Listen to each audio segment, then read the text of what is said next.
Ladies and gentleman, आज सम्राट का पहला सेशन है। सम्राट का आज पहला सेशन है। जैसे हमारे ओवरऑल प्रयास की टैगलाइन है यूपीपीसीएस में व्याप्त मिसगाइडेंस के विरुद्ध सत्याग्रह, वैसे ही सम्राट जो पिछले साल शुरू किया गया था, मतलब पिछले बैच के लिए, थिंक स्मार्ट राइट स्मार्टर, अभी आज इसका परिचय जो बहुत दिनों से आप देख रहे थे, लाइव आप देखेंगे कैसे पढ़ना है। हम शुरू करेंगे। शुरू करने से पहले दो तीन बातें आपको बतानी है। पहली बातचीत ऐसी है कि भागीरथ प्लस जो मेंस है, जिस तरह से उसमें शेड्यूल चल रहा है, GS6 and so on, GS6 फिर एथिक्स होगा, जो भी महत्व के विषय हैं उनको पहले कराया जाएगा, वैसा ही सम्राट में भी होगा। सम्राट में थीम वाइज प्रश्न और उत्तर होंगे। जैसे आज जो थीम है उसमें इकोनॉमी की थीम है। थीम क्या है? इकोनॉमी, जिसका पहला सेशन है। अब इसमें पहला टॉपिक है ओवरव्यू ऑफ इकोनॉमी, जो आप GS6 में पढ़ चुके हैं। दूसरा है यहाँ पे ट्रेड कॉमर्स इंडस्ट्रीज, जो आप पढ़ चुके हैं। तीसरा है उत्तर प्रदेश गवर्नमेंट की scheme project plan development HRD। चौथा है इन्वेस्टमेंट इन उत्तर प्रदेश और पांचवा है पब्लिक फाइनेंस। ये 5 थीम है। 5 थीम पर जो क्वेश्चंस हैं ये हम इसको डिस्कस करेंगे। इसके अलावा प्रोबेबल क्वेश्चन भी हम डिस्कस करेंगे जिसके आने की संभावना है। PYQ ये है। PYQ के अलावा कुछ प्रोबेबल क्वेश्चंस जो आ सकते हैं उन दोनों को हम डिस्कस करेंगे। लेकिन सबसे पहले बात PYQ की, कि क्या पूछा गया है इन पर। जब हम ये जान पाएंगे क्या पूछा गया है, क्यों पूछा गया है, जब इस महत्व को समझ पाएंगे, फिर हम लिखेंगे। लिखने से पहले कुछ नियम है। पहला नियम ये है, पहले बता दिया था, आज चेकलिस्ट है। पेन और पेपर नहीं, पेन और पूरी की पूरी कॉपी, क्योंकि 4-5 प्रश्न भी लिखोगे आप तो कम से कम 10-12 पेज आपके लगेंगे। दूसरा, रजाई, दुशाला, अंतशाला कहीं भी बैठे हो तो वहां से निकल करके और आप किसी काठ की कुर्सी पर लंबवत कोण बनाते हुए बैठ जाइए, गर्दन सीधी कर लीजिए, चेतना में आ जाइए। पैसिव लर्निंग नहीं है, ये एक्टिव लर्निंग है, और एक्टिव लर्निंग के लिए जरूरी है एक्टिव होना। अगर तुम मजे लेने के लिए आए हो, रिकॉर्डिंग खाली सुनने के लिए आए हो, या तुम बस देखने के लिए आए हो, तो तुम्हारे लिए नहीं है। या तुम अगर तुम्हें लगता है कि बस सुनने से सब कुछ हो जाएगा, तो नहीं होगा। ठीक है, सब कुछ नहीं होता है सुनने से। मैं फिर से आग्रह करता हूँ, 2 क्वेश्चन रोज लिखाने का एक कार्यक्रम नहीं, ये सीखने का कार्यक्रम है। एक्टिव रहोगे तो ही सीख पाओगे। फिर से आग्रह है, एक्टिव हो जाओ। लेटे हुए हो तो बैठ जाओ, बैठे हुए हो तो चेतना में आ जाओ। जो पहला टॉपिक है इस थीम का, इकोनॉमी की थीम का, GS6 का, उसमें सवाल पूछा गया साल 2024 में। 12 नंबर का एक क्वेश्चन था। उत्तर प्रदेश राज्य के बजट 25-26 में प्रमुख कल्याणकारी परियोजनाओं का परिचय दीजिए। ठीक है, हमारे सीधे बुकलेट के सवाल से आया जो हमने पूछा था, लेकिन एक लिंकेज आपको दिखाना चाहता हूं। लिंकेज ये है कि 2023-24 के बजट में बुनियादी ढांचे के सुधार के लिए क्या प्रावधान किए गए हैं। ये 23-24 में पूछा, 12 नंबर में। 2 ही बरस हुए हैं सिर्फ GS6 के पेपर को शुरू हुए, और थीम सेट हो गया है कि बजट, इसमें सिलेबस में लिखा हुआ है, पहला जो टॉपिक है कि भाई overview of economy, main features of economy and state budget. तो main features of economy and state budget, ये उसके लिए एक थीम हो गया। और ये जो main feature of economy and state budget जो दिया हुआ है यहां, सॉरी माफ करना, ये वाला बजट की मुख्य विशेषताएं जो थीम दिया हुआ है, राज्य बजट की जो मुख्य विशेषताएं थीम है, यहां पे ये देखो, कैसे लिखा हुआ है, main features of economy and budget, राज्य बजट की मुख्य विशेषताएं। तो यहाँ पे main features of budget, state budget, ऐसा। तो main features of state budget जो है, राज्य बजट की मुख्य विशेषताएं, मैंने ग्रीन भी कर दिया था इसीलिए आपको समझाने के लिए। ये जो बजट है, राज्य का जो बजट है, उसकी जो मुख्य विशेषताएं हैं, उन मुख्य विशेषताओं में अलग अलग डायमेंशन पर सवाल पूछ रहे हैं। एक डायमेंशन हो गया कल्याणकारी योजनाओं का, दूसरा डायमेंशन हो गया बुनियादी ढांचा वाला। अब मुझे लग रहा है ठीक ठाक जो मेरी समझ में आ रही है कि अगले वर्ष 2026 में जब आपका मेंस होगा, 2026 में जो बजट होगा उसमें जो प्रायोरिटी वाले सेक्टर्स होंगे, जैसे पिछले वर्ष 2023-24 के लिए जब इंफ्रा बहुत ज्यादा प्रायोरिटी में था, इस बार वंचित वर्गों का कल्याण, यहाँ पे देखो 2025-26 के बजट को वंचितों को वरीयता, प्रेफरेंस टू द डिप्राइव्ड, ये थीम था, तो इस पे सवाल आया। ऐसे ही 2026 में जो सबसे ज्यादा फोकस के एरियाज होंगे, सबसे ज्यादा प्रायोरिटी वाले सेक्टर्स होंगे जिसपे राज्य का बजट फोकस करेगा, उस पे सवाल बनने की संभावना बहुत ज्यादा रहेगी। $1 ट्रिलियन इकोनॉमी अभी प्रोबेबल बता रहे हैं, एक बार बजट आ जाएगा उसके बाद में साफ हो जाएगी तस्वीर कि इस टॉपिक पर किस प्रकार का सवाल, इस थीम पर किस प्रकार का सवाल बनने वाला है। ऐसे ही ट्रेड कॉमर्स इंडस्ट्रीज पर उसने एमएसएमई को बढ़ावा देने के लिए यूपी ने क्या नीतियां और कार्यक्रम बनाए हैं, ये सवाल पूछा है साल 2024 में। इसका मतलब यह है कि ट्रेड कॉमर्स और इंडस्ट्री में उत्तर प्रदेश की जो रीढ़ है वो है एमएसएमई, जो 44-45% एक्सपोर्ट अर्थव्यवस्था में, सेकेंडरी सेक्टर का 26-27% कंट्रीब्यूशन, ये जो मजबूती है एम्प्लॉयमेंट के लेवल पे बहुत ज्यादा बड़ा योगदान, निश्चित तौर पे एमएसएमई पर सवाल बनना स्वाभाविक था जो पूछा है उसने। अब मुझे एक अंदाजा लग रहा है कि जो व्यापार है उसको टारगेट सेट किया जाएगा, यह हो सकता है जो की रिफॉर्म्स है स्पेशली इंडस्ट्री को लेकर के, उस पर सवाल पूछा जा सकता है। तो ये जो टॉपिक है, इस टॉपिक में एमएसएमई की वजह से थीम तो नहीं सेट हो पाया, ट्रेंड तो नहीं सेट हो पाया, लेकिन एक अंदाजा लग रहा है कि सवाल किस दिशा में बनेगा। तो सबसे पहले हम पीवाईक्यू कर लेंगे और जो नए प्रश्न है वो थोड़ी स्थिति क्लियर हो जाएगी तो फिर हम आपको आपकी फुल एंड टेस्ट में भगीरथ के दे देंगे। यूपी गवर्नमेंट की scheme project plan development for welfare people human resource skill development. Skill development इसमें एक ऐसा मसला है जिस पर सवाल ऑलरेडी उसने पूछ लिया है साल 2024 में। डिजिटल इंडिया राष्ट्रीय मिशन में उत्तर प्रदेश सरकार की भागीदारी का परिचय दीजिए। 2023 में पूछा उत्तर प्रदेश में दिव्यांगजनों के सशक्तिकरण और कल्याण के लिए क्या परियोजना है। तो वेलफेयर ऑफ पीपल और human resource development, skill development, इस पर सवाल पूछा जा चुका है। अब बचता है उत्तर प्रदेश की स्कीम प्रोजेक्ट और प्लान डेवलपमेंट। इससे कौन से नए प्रश्न बन सकते हैं, इससे कौन से नए डायमेंशन खोले जा सकते हैं। क्योंकि जो आपका माइक्रो टॉपिक सब टॉपिक था उसमें एक था वेलफेयर ऑफ पीपल, दूसरा था एचआरडी और स्किल डेवलपमेंट। अब वेलफेयर ऑफ पीपल पे सवाल पूछ लिया, स्किल डेवलपमेंट पे सवाल पूछ लिया, यहाँ पे वेलफेयर ऑफ पीपल पे सवाल पूछ लिया, यहाँ पे स्किल डेवलपमेंट पे सवाल पूछ लिया। अब बचता है आपका ओवरऑल ह्यूमन रिसोर्स डेवलपमेंट और वेलफेयर ऑफ पीपल में उनके जो अलग अलग कैटेगरी है, जैसे कि यहाँ पे दिव्यांग पूछ लिया तो महिलाओं की बात कर सकता है, ट्रांसजेंडर्स की बात कर सकता है, इनके बारे में बात कर सकता है, या शेड्यूल कास्ट और ट्राइब की बात कर सकता है। लेकिन मुझे लगता है कि शेड्यूल कास्ट और ट्राइब पे स्पेसिफिक सवाल शायद नहीं आएगा क्योंकि उत्तर प्रदेश में ट्राइब इतने ज्यादा है नहीं, और शेड्यूल कास्ट को स्पेशली सवाल पूछे इसकी संभावना बहुत ज्यादा कम है। सवाल पूछेगा तो वंचितों में जो वंचित हैं ट्रांसजेंडर पे पूछेगा, बट पेपर सेटर जो होगा वो 60 के ऊपर का होगा या उसके आसपास का होगा। इसकी भी संभावना कम है कि ट्रांसजेंडर के प्रति उसकी सहानुभूति बहुत ज्यादा होगी। जवान लोग होते तो शायद वो नए जमाने के होते तो पूछते, आई डोंट थिंक वो पूछेगा, इतना प्रोग्रेसिव नहीं होगा। अब बचती हैं महिलाएं, तो महिलाओं को लेकर के सवाल पूछा जा सकता है। ठीक है, अगला स्मार्ट बुकलेट इन्हीं सब कॉन्सेप्ट के आधार पे बनता है। तो आपको जब टॉपिक समझ में आएगा, थीम समझ में आएगा, तो अभी जब क्वेश्चन आंसर लिखोगे तो आप चीजों को ज्यादा रिलेट कर पाओगे।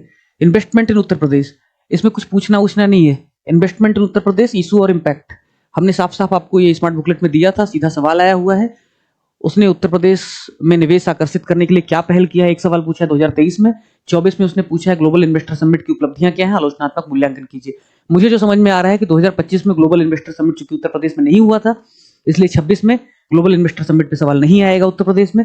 लेकिन जो सवाल बन सकता है वो बन सकता है उत्तर प्रदेश में निवेश की स्थिति क्या है, या उत्तर प्रदेश में निवेश की बॉटलनेक्स क्या है, या उत्तर प्रदेश में निवेश को कैसे और अट्रैक्ट किया जा सकता है। इस तरीके के सवाल बन सकते हैं। तो ये हो गया पांचवा टॉपिक और लास्ट टॉपिक है पहली थीम का, public finance, fiscal policy, tax, economic reforms, ODOP. चूंकि ओडीओपी ऑलरेडी उसने पूछ लिया, वो भी एप्लीकेशन बेस्ड क्वेश्चन पूछ लिया है। आने वाले समय में मुझे लगता है कि जो पब्लिक फाइनेंस वाला टॉपिक है, पब्लिक फाइनेंस और फिस्कल पॉलिसी, ये सबसे महत्वपूर्ण होने जा रहा है। सबसे मतलब सबसे ज्यादा। क्यों सबसे महत्वपूर्ण होने जा रहा है? इसलिए महत्वपूर्ण होने जा रहा है क्योंकि एक तो कहां ऐड करूं मैं, यहां दिखाता हूं आपको, देखिए नीति आयोग ने एक रिपोर्ट पेपर पब्लिश किया है मार्च 2025 में, जिसका नाम है macro and fiscal brief about Uttar Pradesh, macro and fiscal landscape of state of Uttar Pradesh. ये डॉक्यूमेंट काफी बल्कि है, बट मैंने काम करना शुरू कर दिया। इसमें से जो की पॉइंट्स हैं, की हाइलाइट्स हैं, उत्तर प्रदेश की इकोनॉमी, उनकी फिस्कल पॉलिसी को लेकर के, मैक्रो पॉलिसी को लेकर के, उसकी की पॉइंट निकाल करके, आर्गूमेंट निकाल करके एक छोटे से डॉक्यूमेंट की शक्ल में आपको दे देंगे। क्योंकि नीति आयोग का बहुत शानदार रिसर्च है, मैंने देखा है, इसको पढ़ा है आपके कंटेंट बनाने के दौरान। तो आप क्या कीजिए कि इस वाले टॉपिक को ठीक से तैयार कर लीजिए। GS3 में भी काम आएगा, GS6 में भी काम आएगा। GS6 में सीधा सीधा यूपी से रिलेटेड जो भी आपको डायमेंशन आर्गुमेंट देने हैं वहां काम आ जाएगा, डेटा काम आ जाएगा।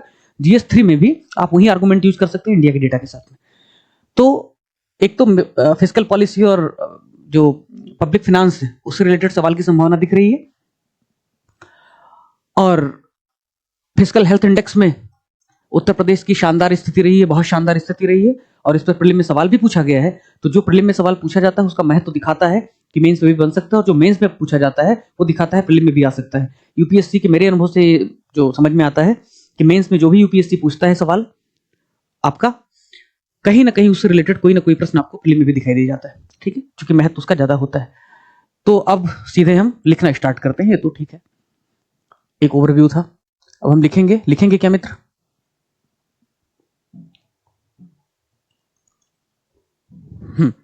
Question to be discussed. PYQ आपने देख ही लिया। अब क्या क्वेश्चन आज हम लिखने वाले हैं, क्या डिस्कस करने वाले हैं वो देख लीजिए। एक तो पीवाईक्यू है, एमएसएमई को बढ़ावा देने के लिए यूपी की नीतियां और कार्यक्रम। इसको क्यों रखा है? एक्सक्लूजन और इंक्लूजन की जो बेसिस है, एक्सक्लूजन की बेसिस क्या है? बेसिस ये है, अगर कोई सवाल बहुत फैक्चुअल है, बहुत फैक्चुअल मतलब सिर्फ उसी साल के लिए रिलेवेंट है, जैसे कि साल 2025-26 के बजट में यूपी ने क्या किया है, 2024-25 के बजट में यूपी ने इस सेक्टर के लिए क्या किया है, ये सीधा सीधा उसी साल के लिए रिलेवेंट सवाल है। थीम भले रिपीट हो सकता है कि 26-27 में, 25-26 में उसी थीम पर किसी और सेक्टर के लिए सवाल पूछा जाए, लेकिन वही सवाल सेम सवाल पूछा जाएगा इसकी संभावना तो है ही नहीं, तो इसलिए उसको हटा दिया है। इंक्लूजन की क्या बेसिस है, किन सवालों को हमने रखा है और क्यों रखा है, उसके पीछे एक ही कारण है, अगर कोई सवाल इस तरह है जो सदाबहार है, एमएसएमई पर क्या नीतियां हैं, क्या कार्यक्रम में बढ़ावा देने के क्या प्रयास हैं, क्या बॉटलनेक से क्या वे फॉरवर्ड है, ये ऐसा थीम है, ये ऐसा क्या कहेंगे, विषय वस्तु है जिस पर हर साल सवाल पूछा जा सकता है। ठीक, एमएसएमई सदाबहार टॉपिक है, निश्चित तौर पे इस पर पूछा जा सकता है, इसलिए हमने एमएसएमई को लेकर के सवाल को शामिल किया आपके सम्राट के पहले सेशन में। दूसरा, इन्वेस्टमेंट अट्रैक्ट करने के लिए क्या पहल किया है। निश्चित तौर पर जब तक उत्तर प्रदेश इस स्थिति में नहीं आ जाएगा कि पूरी दुनिया उत्तर प्रदेश से पैसा मांगेगी, United state of America Uttar Pradesh से लोन लेना शुरू कर देगा, जब तक ऐसी नौबत नहीं आती उत्तर प्रदेश को निवेश की जरूरत पड़ती रहेगी। वैसे यूनाइटेड स्टेट ऑफ अमेरिका भी निवेश की जरूरत रखता है, यूएई के साथ उसने एग्रीमेंट किया है, उसने सऊदी अरब के साथ एग्रीमेंट किया है, अलग अलग साउथ कोरिया के साथ एग्रीमेंट किया है, वहाँ की एमएनसीज को बुला रहा है, भैया हमारे यहाँ इन्वेस्ट करो, अपने कंपनियों को कह रहा है आओ मदरलैंड यार, क्या इंडिया में जा रहा हो। तो इन्वेस्टमेंट की जरूरत सबको है, ठीक है।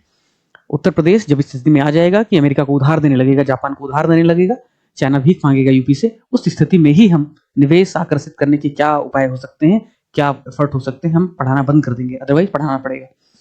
अगला जो सवाल शामिल किया है आपके सेशन के लिए वो है यहां पे प्रोबेबल क्वेश्चन, नया क्वेश्चन, फ्रेश क्वेश्चन।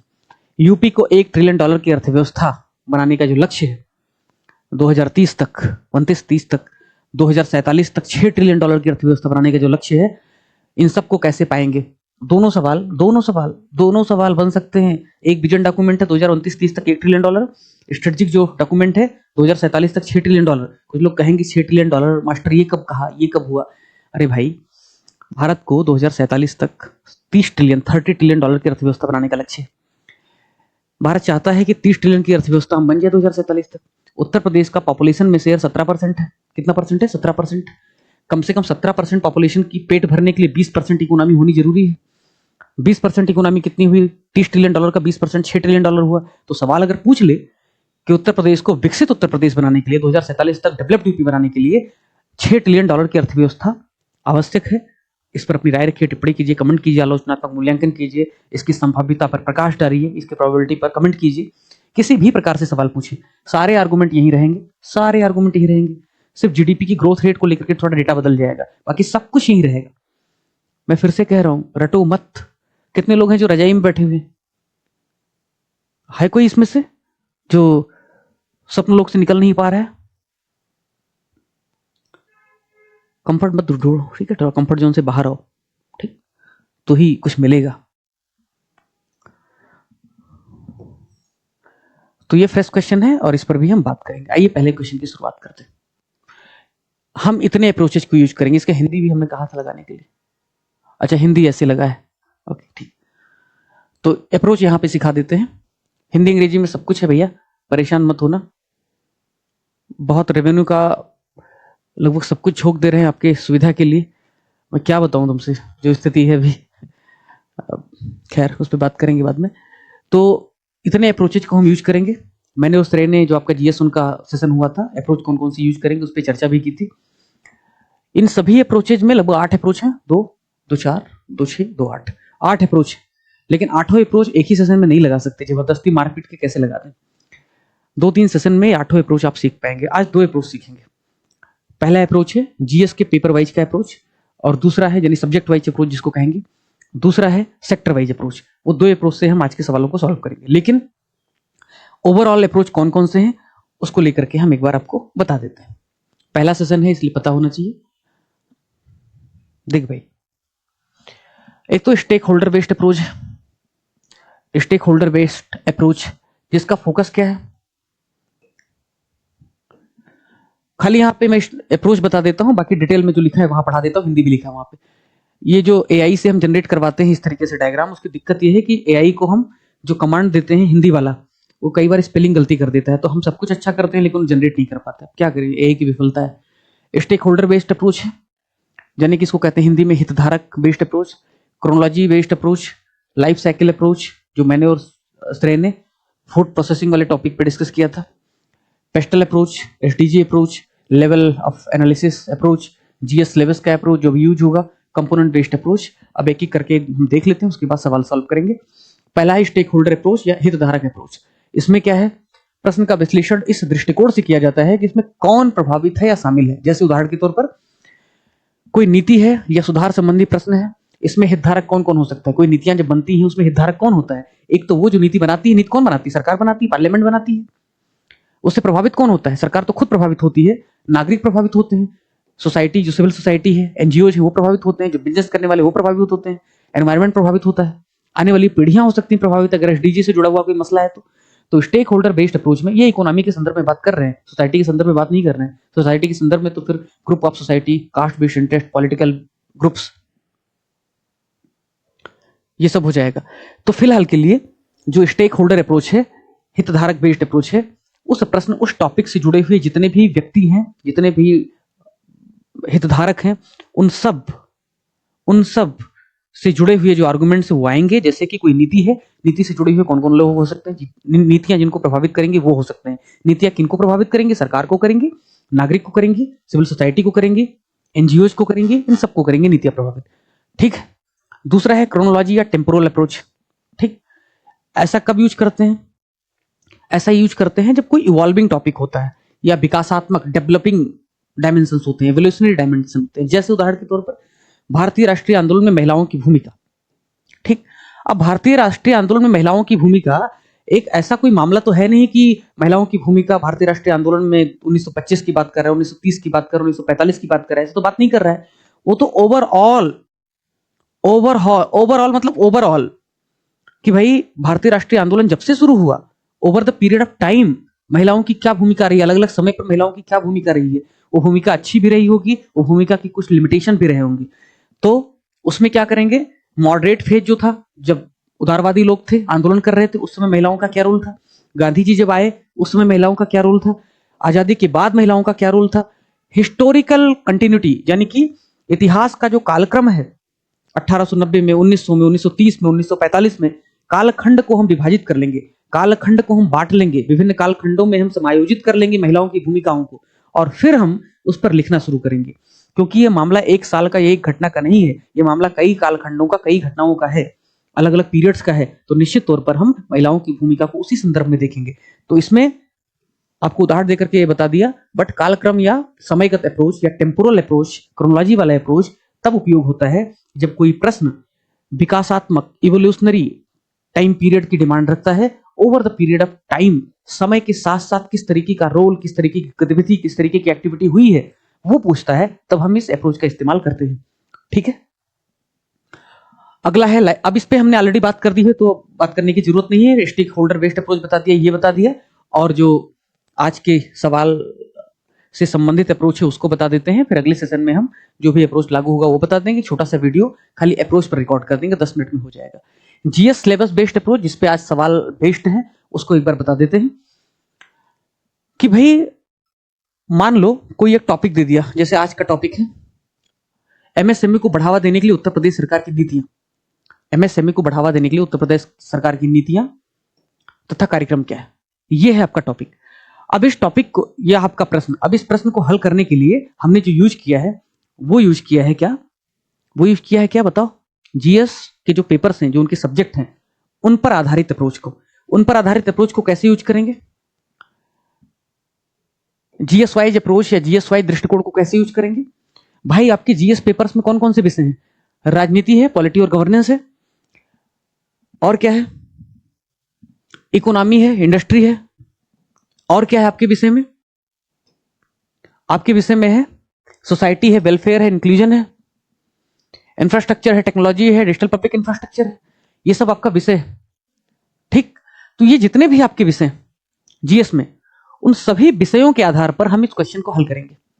और मैं आपको कहता हूं फिर से, 2 सवाल अभी आप देख लोगे, जीएस वाइज जो दृष्टिकोण है, जीएस के सब्जेक्ट के हिसाब से जो दृष्टिकोण है, यानी जीएस के विभिन्न पेपर्स को, हाँ एनवायरमेंट की जरूरत है, लेकिन एनवायरमेंट जहां पे उपयोगी वहां करेंगे भाई। जीएस में तमाम विषय हैं, जीएस में तो गवर्नेंस भी है, सोसाइटी भी है, पॉलिटी भी है, हिस्ट्री भी है, लेकिन इसका मतलब ये थोड़ी है कि एक ही सवाल में सब कुछ कर देंगे, दाल खिचड़ी थोड़ी है, सब्जी भी डाल दिया, आलू भी डाल दिया, सोयाबीन भी डाल दिया, और सड़ा हुआ मशरूम है वो भी डाल दिया। ये आपकी खिचड़ी नहीं है, ये स्वास्थ्यवर्धक पौष्टिक आहार है। प्रोटीन की कमी है तो प्रोटीन ज्यादा डालना है, ठीक है ना, सोयाबीन की बड़ी ज्यादा डालनी है, समझ रहे हो ना। तो जीएस के जो सब्जेक्ट के आधार पर, उसके आधार पर जो हम प्रश्नों को डील करेंगे, डायमेंशंस को लिखेंगे, वो इस प्रश्न में देखेंगे। और मुझे लग रहा है समझाने से अच्छा एक बार हम क्वेश्चन डिस्कस कर लेते हैं, लेकिन सबसे पहले वही जो हमने तय किया था, active learning. Active learning, active learning म्हणजे काय, एक्टिव लर्निंग का मतलब है उठ जाओ, बैठ जाओ, उठो पार्थ, धनुष बाढ़ ले लो, ये सवाल है। इसीलिए यूट्यूब पे लाइव सेशन नहीं किया, क्योंकि वहां पे 8-8 मिनट का गैप होता तो लोग कहते भाई तमाशा चल रहा है क्या। ये सवाल ले लो, मैं तुमको 5-6 मिनट देता हूँ, 6 मिनट 7 मिनट देता हूँ, आराम से इस पर सोचना है, आराम से इस पर सोचो कैसे लिखना है। अप्रोच आपको बता दिया है यहां पर कि क्या अप्रोच होगा लिखने का। अभी तो आपको अप्रोच बता दे रहे हैं, आंसर भी आपके सामने रहेगा, कंक्लूजन इंट्रो भी रहेगा। आने वाले समय में अप्रोच भी नहीं रहेगा, खाली क्वेश्चन रहेगा, आपको उसी में लिखना है, उसी में अटेम्प्ट करना है, बाद में हम डिस्कस करेंगे, सब ब्लैंक रहेगा। तो शुरुआत में 2-4 सेशन में हम अप्रोच बताएंगे, जब तक कि पूरा अप्रोच खत्म नहीं हो जाता है। बाद में अप्रोच वगैरह बताना बंद कर देंगे, खुद से सोचो कौन सा अप्रोच इसमें लगेगा, किस प्रकार के प्रश्न में किस प्रकार का अप्रोच लगता है। तो इसको आपको सॉल्व करना है जीएस के सब्जेक्ट वाइज अप्रोच के साथ। जीएस के जो भी विषय हैं आपके, इस प्रश्न के साथ जो संगत हैं, आप एमएसएमई को हिस्ट्री से लिंक मत कर देना, एमएसएमई को उससे क्या कहेंगे, ज्योग्राफी से बहुत ज्यादा लिंक मत कर देना। आप लिंक करने के लिए ऐसे कान पकड़ लोगे यहां से घुमा करके तो भी पकड़ लोगे, लेकिन मारपीट करके नहीं करना है, मारपीट कर उत्तर नहीं लाना है। ये गणित का थ्योरम नहीं है कि हेंस प्रूव्ड, है ना, इति सिद्धम, जबरदस्ती का जीरो नहीं दिखा देना है। तो जीएस के सब्जेक्ट वाइज अप्रोच यहां पर लगाना है। डिमांड क्या है वो बता देता हूं आपको। डिमांड ऐसे है भाई, शुरुआत है, नए बच्चे हैं, उनको पता होना चाहिए डिमांड क्या है सवाल का। डिमांड ये है, एमएसएमई को बढ़ावा देने के लिए उत्तर प्रदेश सरकार की नीतियां और कार्यक्रम। ये 8 नंबर का अगर सवाल है, मान लो 8 ही नंबर का होगा जहां तक मुझे ध्यान है, 12 नंबर के हिसाब से होगा तो उसमें फिर चैलेंजेस जो वे फॉरवर्ड ऐड कर लेना। 8 नंबर का सवाल इस तरीके से आता है, तो सबसे पहले आप इंट्रो दे देना। इंट्रो यहाँ पे डेटा बेस्ड इंट्रो देना, क्योंकि एमएसएमई में डेटा बहुत हैविली अवेलेबल है, बहुत जबरदस्त डेटा आपके पास है, तो डेटा बेस्ड इंट्रो यहाँ पे दे देना। अगर कोई नई पॉलिसी आ गई मान लो 2025 के अंत में या 26 में, तो कॉन्टेक्चुअल सिग्निफिकेंस, यानी कि उस नीति का क्या सिग्निफिकेंस है एमएसएमई के हिसाब से, उसका इंट्रो आप दे देना। अदरवाइज डेटा वाला ही पर्याप्त। डेफिनेशन बेस्ड इंट्रो यहाँ चालू मत करना, क्योंकि डेफिनेशन बेस्ड इंट्रो बहुत सस्ता और हल्का हो जाएगा। डेटा फेंक के मारना, आतंक क्रिएट कर देना। डेटाबेस इंट्रो देने के बाद में सीधा सवाल पूछता है उत्तर प्रदेश सरकार की नीतियां तथा कार्यक्रम। मैं कह रहा हूं नीतियां और कार्यक्रम को एक साथ ले लेना, क्योंकि नीतियां इतनी नहीं है कि आप 4, 5, 6, 8 पॉइंट लिख सको। नीति और कार्यक्रम एक साथ ले लेना, तो जो भी नीतियां हैं, जो भी कार्यक्रम है, आपके 7-8 पॉइंट्स में कवर हो जाएंगे। फिर उसके बाद 8 नंबर का सवाल है, तो वे फॉरवर्ड लिख के खत्म कर दो। वे फॉरवर्ड एक डायग्राम बनाओ, उसी में वे फॉरवर्ड लिखो, या वे फॉरवर्ड 4 पॉइंट लिखो और खत्म करो, कंक्लूजन लिख दो। अगर ये 12 नंबर का सवाल है, तो चैलेंजेस भी ऐड करो और वे फॉरवर्ड फिर लिखो, फिर कंक्लूजन लिखो। ये है सही इसका तरीका।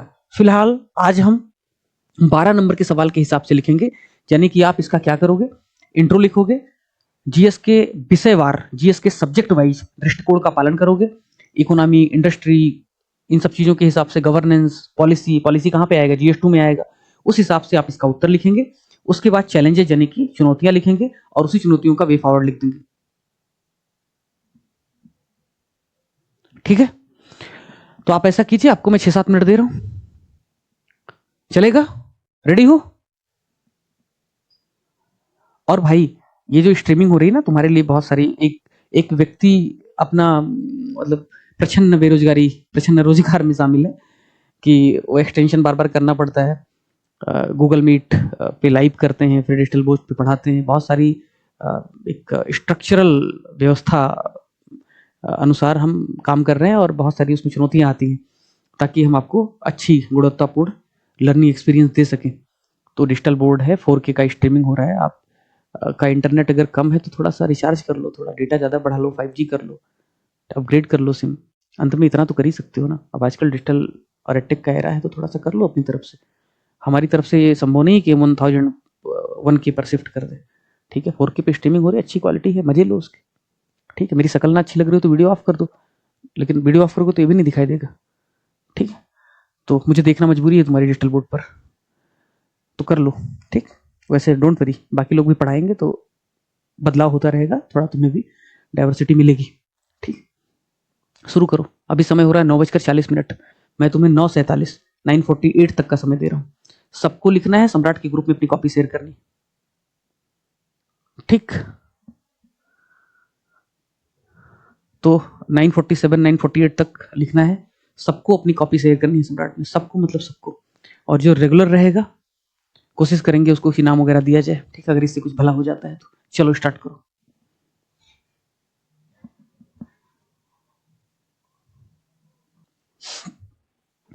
तो उम्मीद है आपने आंसर लिखा होगा, सोचा होगा। अब मैं इसको डिस्कस करता हूं।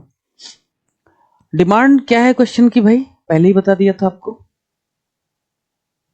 सवाल की डिमांड क्या है ये मैंने आपको पहले ही बता दिया था। सवाल की डिमांड साफ है, आप एक अच्छा सा इंट्रोडक्शन दें। अगर 8 नंबर में सवाल आता है तो सीधी सी बात, नो बकवास, 7-8 पॉइंट लिख दें नीति और कार्यक्रम को मिला करके। 1-2 नीतियां, बाकी सारे कार्यक्रम डेटा वगैरह के साथ सब्सटेंशिएट कर दें ताकि उत्तर की वेरासिटी पर संदेह न हो, उत्तर की सत्यता, उसकी प्रामाणिकता, ऑथेंटिसिटी निसंदेह रहे। अगर वहीं 12 नंबर का सवाल है तो नीतियां और कार्यक्रम बताने के बाद चैलेंजेस बताइए और प्लस वे फॉरवर्ड बताइए, फिर कंक्लूजन दीजिए। ये demand of the question.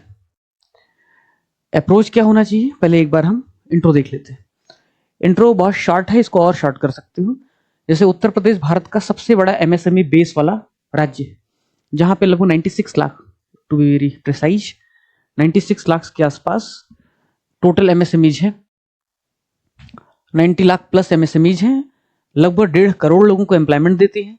Uttar Pradesh का टोटल जो एक्सपोर्ट है उसमें 45 से 46% कंट्रीब्यूट करती हैं। भारत जो है उसका भी लगभग 44 से 45% जो एक्सपोर्ट हो रहा है MSME के ही थ्रू हो रहा है। तो यही वाला डेटा, यही वाला इंट्रो, सिर्फ एम्प्लॉयमेंट का डेटा बदल देना, इंडिया के संदर्भ में भी GS3 में लिख देना। MSME पर वीडियो भी अपलोड किया हुआ है लास्ट बैच का, यूट्यूब पर देख लेना उसे। इंट्रो MSME पे चाहे यूपी में पूछे चाहे इंडिया में पूछे, एक ही अप्रोच रहेगा। जो ज्यादा रिलेवेंट है वो है डेटा वाला। इकोनॉमी में कंट्रीब्यूशन, एक्सपोर्ट में कंट्रीब्यूशन, एम्प्लॉयमेंट जनरेशन में कंट्रीब्यूशन और total number of MSMEs। 4 part data को 2 लाइन में इस तरह से इनकॉर्पोरेट करो कि उसको आतंक पैदा हो जाए, कितने घुस के तुमने पढ़ा है। एक बार इंट्रो हो गया, प्रभाव पैदा हो गया, फिर उसको लगेगा कुछ अच्छा पढ़ने को मिलेगा आज। और अच्छा पढ़ने के लिए अच्छा लिखना पड़ेगा। अच्छा कैसे लिखोगे, तो जो हमारे 8 अप्रोच हैं उसमें से एक जो अप्रोच अभी हमने आज शामिल किया है इस प्रश्न के लिए, वो है GS का जो विषय है उसके हिसाब से हम आंसर कैसे लिखें। क्योंकि मैं जानता हूं कि शुरुआत में उत्तर लिखना मुश्किल होता है, बाद में तो आपके बैकअप ऑफ द माइंड में चलता रहता है, इसको ऐसे टैकल करना है, ऐसे टैकल करना है। बट शुरुआत में थोड़ी समस्या होती है, आपको नहीं पता होता है कैसे आंसर अप्रोच करें। तो मैं कह रहा हूँ GS के जितने भी विषय हैं उनको दृष्टिगत, उनको ध्यानगत रखते हुए आप उत्तर लिखें। जैसे GS के विषय में इसने नीति पूछी है। इसने क्या पूछी है, नीति। नीति कौन बनाता है, लेजिस्लेचर या फिर एग्जीक्यूटिव। लेजिस्लेचर और एग्जीक्यूटिव कहाँ पढ़ते हो, पॉलिटी में पढ़ते हो। तो पॉलिटी का जो गवर्नेंस का जो आपका विषय है, सिलेबस है, उसको ध्यान में रखते हुए पहला आर्गुमेंट, पहला डायमेंशन क्रिएट करो, क्योंकि पहला जो डिमांड ही है वो नीति का है। पहला डिमांड जो नीति का है, तो पहला जो सब्जेक्ट है वो आएगा पॉलिटी और गवर्नेंस। उसमें डालो एमएसएमई प्रमोशन पॉलिसी 2022, एमएसएमई प्रोत्साहन नीति 2022। आपने पहला डायमेंशन, पहला आर्गुमेंट दे दिया है। इस जीएस वाइज दृष्टिकोण के आधार पर पहला डायमेंशन एमएसएमई प्रोत्साहन नीति के रूप में आपने दे दिया है, एमएसएमई प्रमोशन पॉलिसी 2022 के रूप में दे दिया है। अब बात सिर्फ इतनी है कि इस नीति में है क्या। सवाल मैं फिर से कह रहा हूं उन लोगों को जो 2-2, 3-3, 4-4 मेंस लिख चुके हैं, इंटरव्यू दे चुके हैं, लेकिन उनको अब तक नहीं आएगी समझ। एमएसएमई प्रोत्साहन नीति 2022 के बारे में सवाल नहीं है, इसलिए एमएसएमई नीति दो। और मैं तुमको फिर से बता रहा हूं, जिसने कंटेंट क्रिएट किया, हमारे जिस टीम मेंबर ने, 2 लोगों ने मिलकर के, उन्होंने भी ये गलती की, जबकि उन्होंने मेंस इंटरव्यू दिया हुआ यूपीएससी और यूपीएससी का। उन्होंने गलती क्या की? गलती की कि एमएसएमई की जो नीति है 2022 की, उसको लेकर के एक पूरा पैरा 3-4 पॉइंट्स आर्गुमेंट दे दी। और जब मैं इसको रिव्यू कर रहा था, कंटेंट को वैलिडेशन कर रहा था, मैंने उसको हटा दिया, पूरा उठा करके डिलीट कर दिया। क्यों डिलीट किया? जरूरत ही नहीं है। एमएसएमई की नीति 2022 सिर्फ बता देना है, संदर्भ दे देना है, और उसके जो कोई एक आध की पॉइंट्स है या आर्गुमेंट को जो सब्सटेंशिएट करे, उसकी प्रामाणिकता को और बढ़ाए, उसमें वैलिडेशन करे, ऐसे किसी डेटा को आपको डाल देना है। नीति पर सवाल नहीं है। एमएसएमई की नीति और कार्यक्रम क्या क्या हैं, सिर्फ उसका परिचय भर देना है। नीति के मान में घुस करके उसकी मीमांसा नहीं करनी है।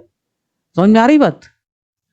तो एमएसएमई नीति 2022 आपने बता दिया, और इसके क्या फीचर्स हैं भाई? सब्सिडी है, कैपिटल सब्सिडी है, स्टाम्प ड्यूटी में छूट है, प्रमाणन है, ब्याज सब्सिडी है, यही सब है। चाहो तो इतना लंबा लिखने की जरूरत नहीं है, यहां लिखो प्रमुख विशेषता,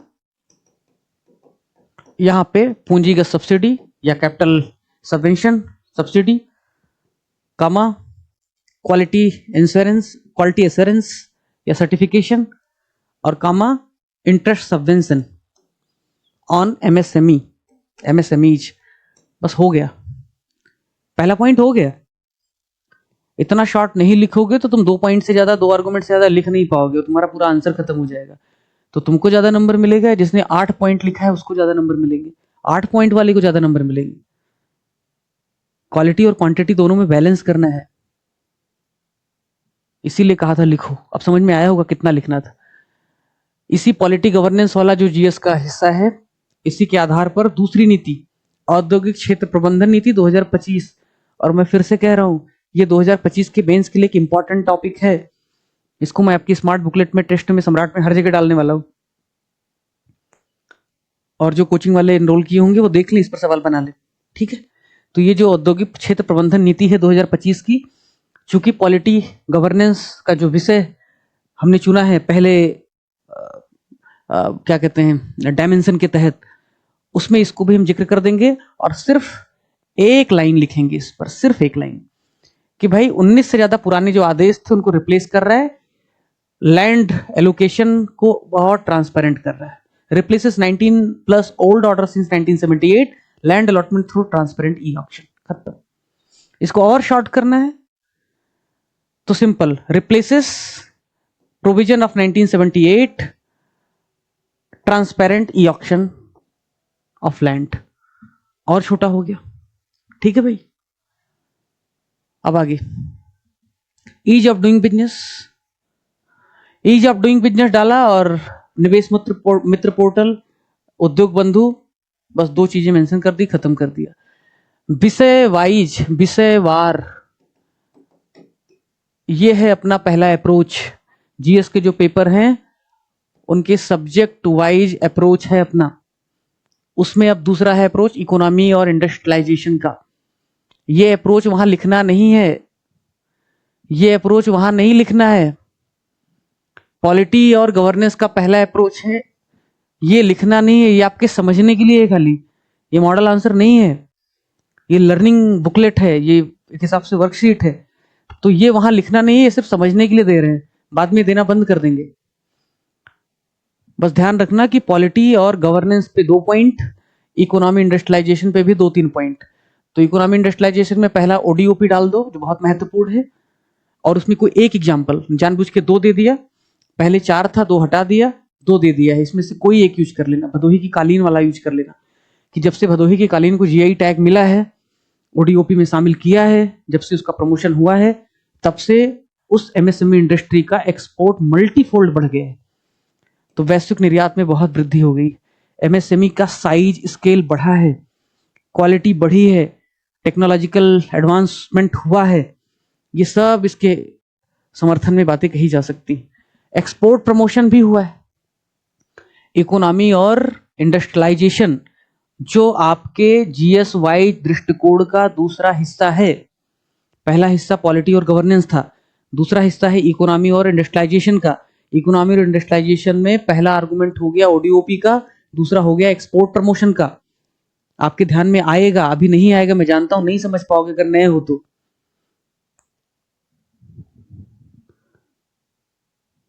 क्या ओडीओपी इज ओल्ड?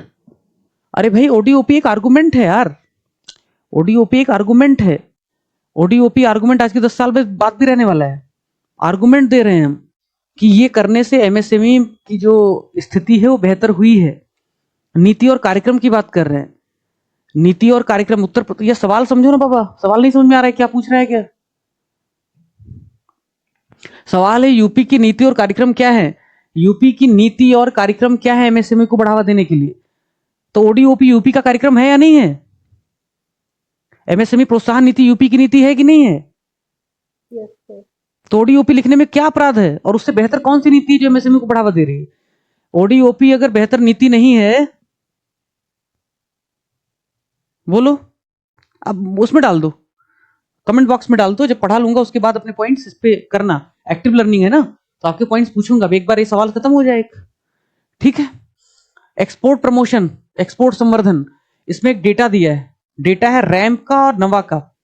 रैम्प और नवा के तहत 500 से ज्यादा एमएसएमईज को बेहतर स्थिति में पहुंचाया गया है। और ये डेटा कोई चैट जीपीटी का डेटा नहीं दे रहा हूं।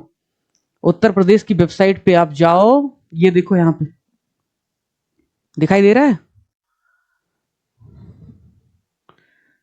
जिनको कंटेंट नहीं मिलता है, डेटा नहीं मिलता, उनको बता दूं, उत्तर प्रदेश की एक वेबसाइट है एमएसएमई कनेक्ट पे जाओ।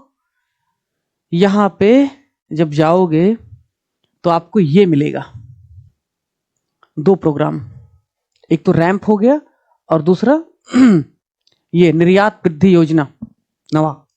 रैंप पे जाओगे, और ये रैंप का एग्जाम्पल क्यों डाला है, ये डेटा क्यों डाला है?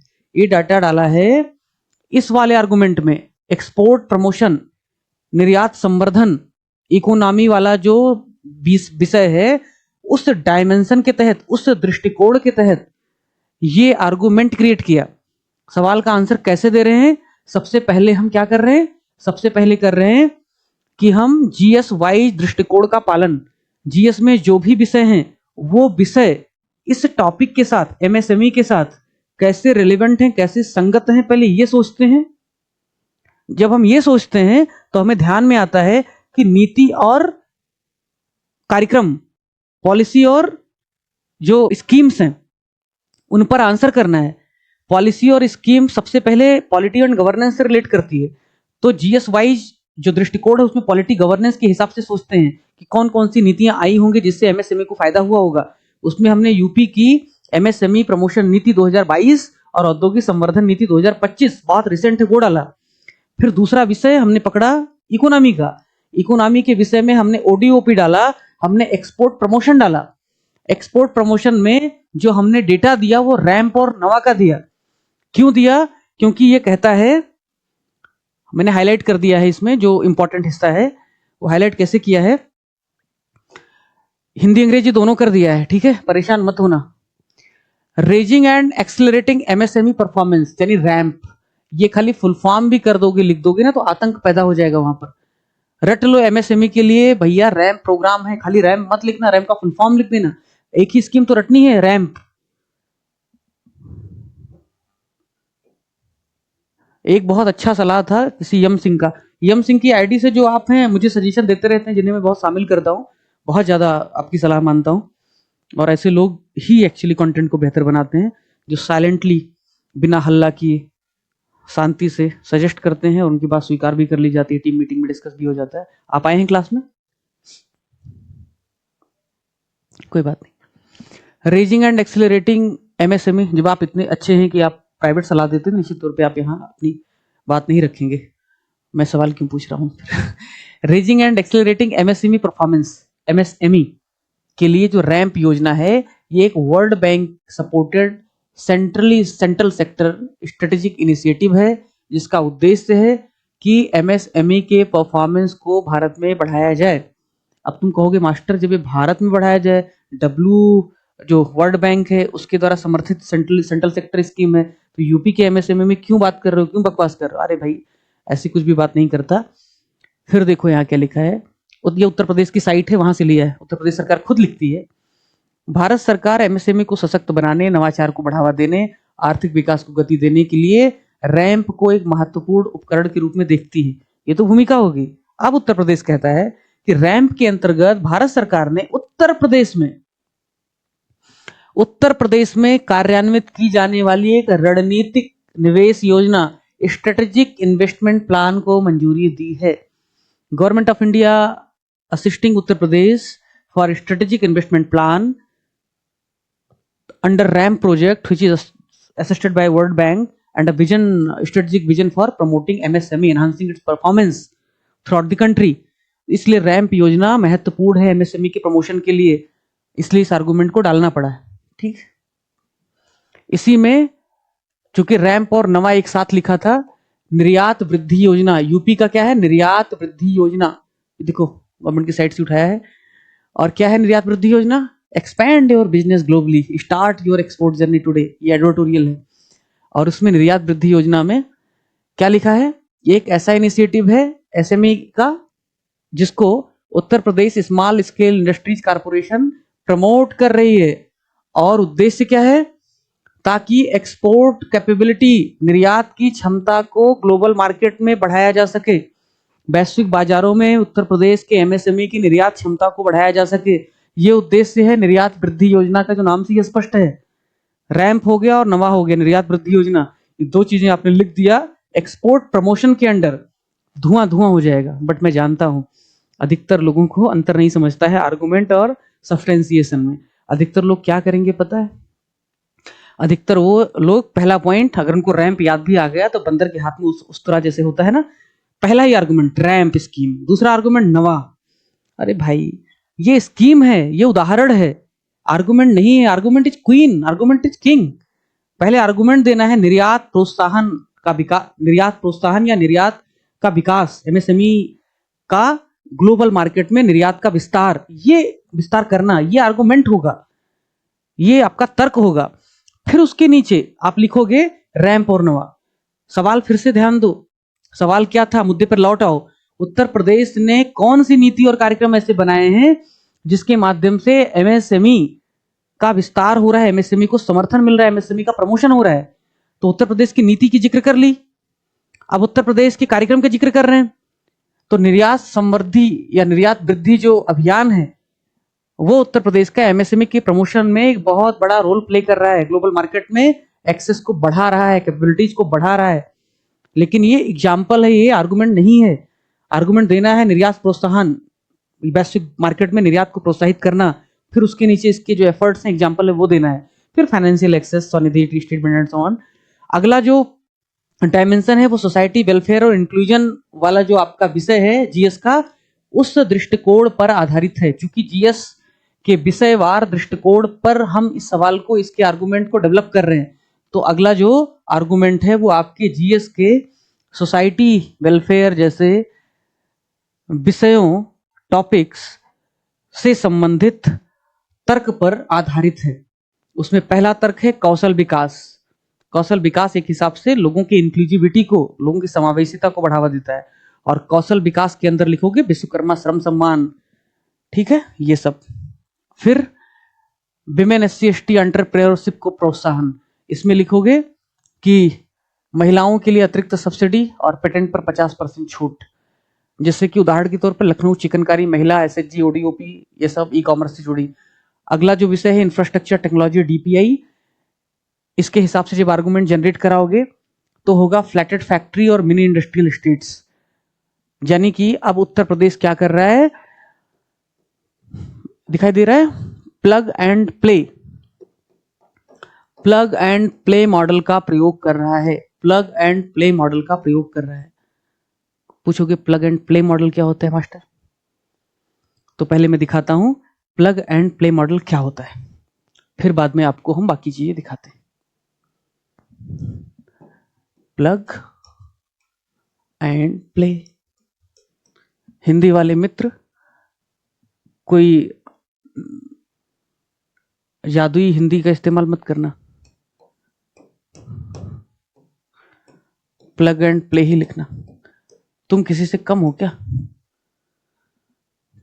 जो अर्थव्यवस्था की कॉपी चेक कर रहा होगा उसको प्लग एंड प्ले समझता है, वो आपसे प्लग एंड प्ले को जो है, प्लग को क्या बोलेंगे और ऐसे हिंदी की उम्मीद नहीं करता है। ठीक, तो प्लग एंड प्ले मॉडल आप क्या होता है उसको समझिए। ये है एक बड़ा सा इंडस्ट्रियल कॉरिडोर, इसमें एक बहुत बड़ा सा इंडस्ट्रियल हाउस है। इस इंडस्ट्रियल हाउस में यहां पे ये पूरा लैंड है जो सरकार ने एक्वायर कर ली है। यहां पे बेसिक इंफ्रा डेवलप कर दिया। यहां पे लॉजिस्टिक्स, मल्टी मॉडल कनेक्टिविटी है। यहां पे टेक्नोलॉजी से जुड़े हुए असिस्टेंस, यहां पे सिंगल विंडो क्लियरेंस, सब सरकार ने दे के रखा है। बस तुम्हें करना क्या है, कैपिटल ले आना है, प्रोडक्शन के लिए मशीनें ले आनी है, लोगों को हायर कर लेना है, उत्पादन शुरू कर देना है। ठीक उसी तरह कि जैसे किसी सॉकेट में ये बोर्ड है, आपने इसमें लगाया अपना जो गेम टूल है और खेलना शुरू कर दिया। प्लग में जैसे लगाया प्ले करना शुरू कर दिया। कंपनियों को, एमएसएमई को सिर्फ आना है यहाँ, सड़क, बिजली, पानी, इंफ्रास्ट्रक्चर, सारा एडवांसमेंट, सारे लॉजिस्टिक्स, सारे क्लियरेंसेस सब मिलेंगे यहाँ पे। बस अपने कैपिटल को, अपने प्रयास को प्लग में लगा देना है और उत्पादन शुरू, प्लेइंग शुरू। This is plug and play model. अगर इसको तर्क की भाषा में, रिफाइंड लैंग्वेज में बोलूं तो प्लग एंड प्ले मॉडल अर्थव्यवस्था या अर्थव्यवस्था को प्रोत्साहन देने हेतु, निवेश को प्रोत्साहन देने हेतु ऐसी सरकारी नीति है जहां पर बुनियादी तथा जरूरी, उत्पादन के लिए बुनियादी तथा जरूरी सभी सुविधाएं पहले से ही उपस्थित होती। उद्यमियों को बस अपना उत्पादन शुरू करना होता है। यह है प्लग एंड प्ले मॉडल। ठीक, तो मित्र, ये जो प्लग एंड प्ले मॉडल है ये उत्तर प्रदेश सरकार डेवलप कर रही है। ठीक, और यही नहीं कर रही है, औद्योगिक स्टेट, इंडस्ट्रियल नोड्स भी डेवलप हो रहे हैं। कैसे डेवलप हो रहे हैं?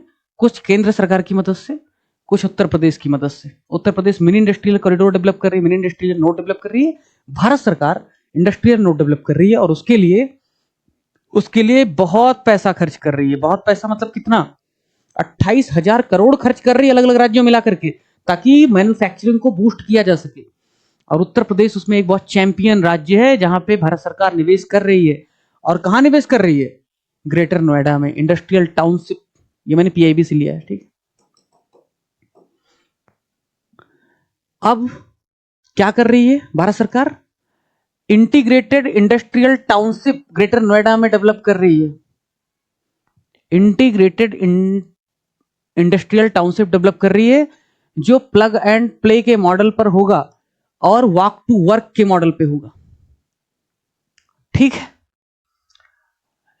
इंडस्ट्रियल टाउनशिप जब डेवलप होगा तो प्लग एंड प्ले और वॉक टू वर्क कैसे होगा? ये इंडस्ट्रियल टाउनशिप है, यहां सारी सुविधाएं हैं, इंडस्ट्रीज अपना उत्पादन शुरू कर देंगी इमीडिएटली, और इसको जोड़ा जाएगा मेट्रो से, रोड से, पब्लिक ट्रांसपोर्टेशन से, और यहां बनाई जाएंगी कॉलोनीज, यहां बनाया जाएगा हॉस्पिटल, यहां बनाया जाएगा स्कूल, ताकि जो काम करने वाले लोग हैं, एक इलेक्ट्रिक बस पकड़ी, यहां जाके रहना शुरू किए, बीमार हो गए तो डॉक्टर दिखा लिया, उनके बच्चे यहां स्कूल पढ़ने जाते हैं, उनकी पत्नियां भी यहां किसी इंडस्ट्रियल हाउसेस में काम कर रही हैं, ठीक। इनके एमिनिटीज भी, पार्क्स भी यहाँ हैं ताकि उनके बुजुर्ग माता पिता आए तो वहां पे बैठ सकें, एक्सरसाइज कर सकें, योगा कर सकें। ये है walk and work model, walk to work model. ऐसा नहीं है कि नोएडा में काम करने के लिए दिल्ली आना पड़ता है या वाइस वर्सा। मेरे कुछ मित्र हैं जो मिनिस्ट्रीज में काम करते हैं, ठीक ठाक पदों पर हैं, और पता चलता है कि इतने पैसे नहीं है कि वहां पे घर करोड़ों का ले सकें दिल्ली में अच्छी सोसाइटी में। तो जो पैसा है वो नोएडा में लगा रहे हैं, नोएडा में घर ले रहे हैं, और ठीक ठाक पद पर होने के बावजूद भी मस्त मेट्रो से आते हैं, सेक्रेटरीट वाला जो मेट्रो स्टेशन है वहां पे उतरते हैं, काम करते हैं, वापस चले आते हैं, ठीक है। तो कितना अच्छा है, अभी तो बदल गया, अदरवाइज नॉर्थ साउथ ब्लॉक कितना वॉकिंग डिस्टेंस पे था। तो ऐसा है भैया, ठीक। अब बाकी कुछ आर्गुमेंट और हैं, डिफेंस कॉरिडोर है, साझा सुविधा केंद्र है, ये सब है। अब चुनौतियां देख लेते हैं, चैलेंजेस क्या क्या है। इस प्रश्न को मैं 12 नंबर के प्रश्न के हिसाब से ही डिस्कस कर रहा हूँ, 8 नंबर के प्रश्न के हिसाब से नहीं, क्योंकि 12 नंबर अधिकतम 12 नंबर पर आधारित सवाल पूछा जा सकता है। तो आपको कम से कम चैलेंजेस जो वे फॉरवर्ड भी पता होनी चाहिए। चैलेंजेस पता होगा तो उसी को वे फॉरवर्ड के रूप में आप इस्तेमाल कर पाएंगे, इसलिए इसको हम उसी हिसाब से डिस्कस करेंगे। क्या भाई 1 घंटा हो गया एक ही सवाल में? तब कितने घंटे का सेशन होगा सम्राट का, बोलो?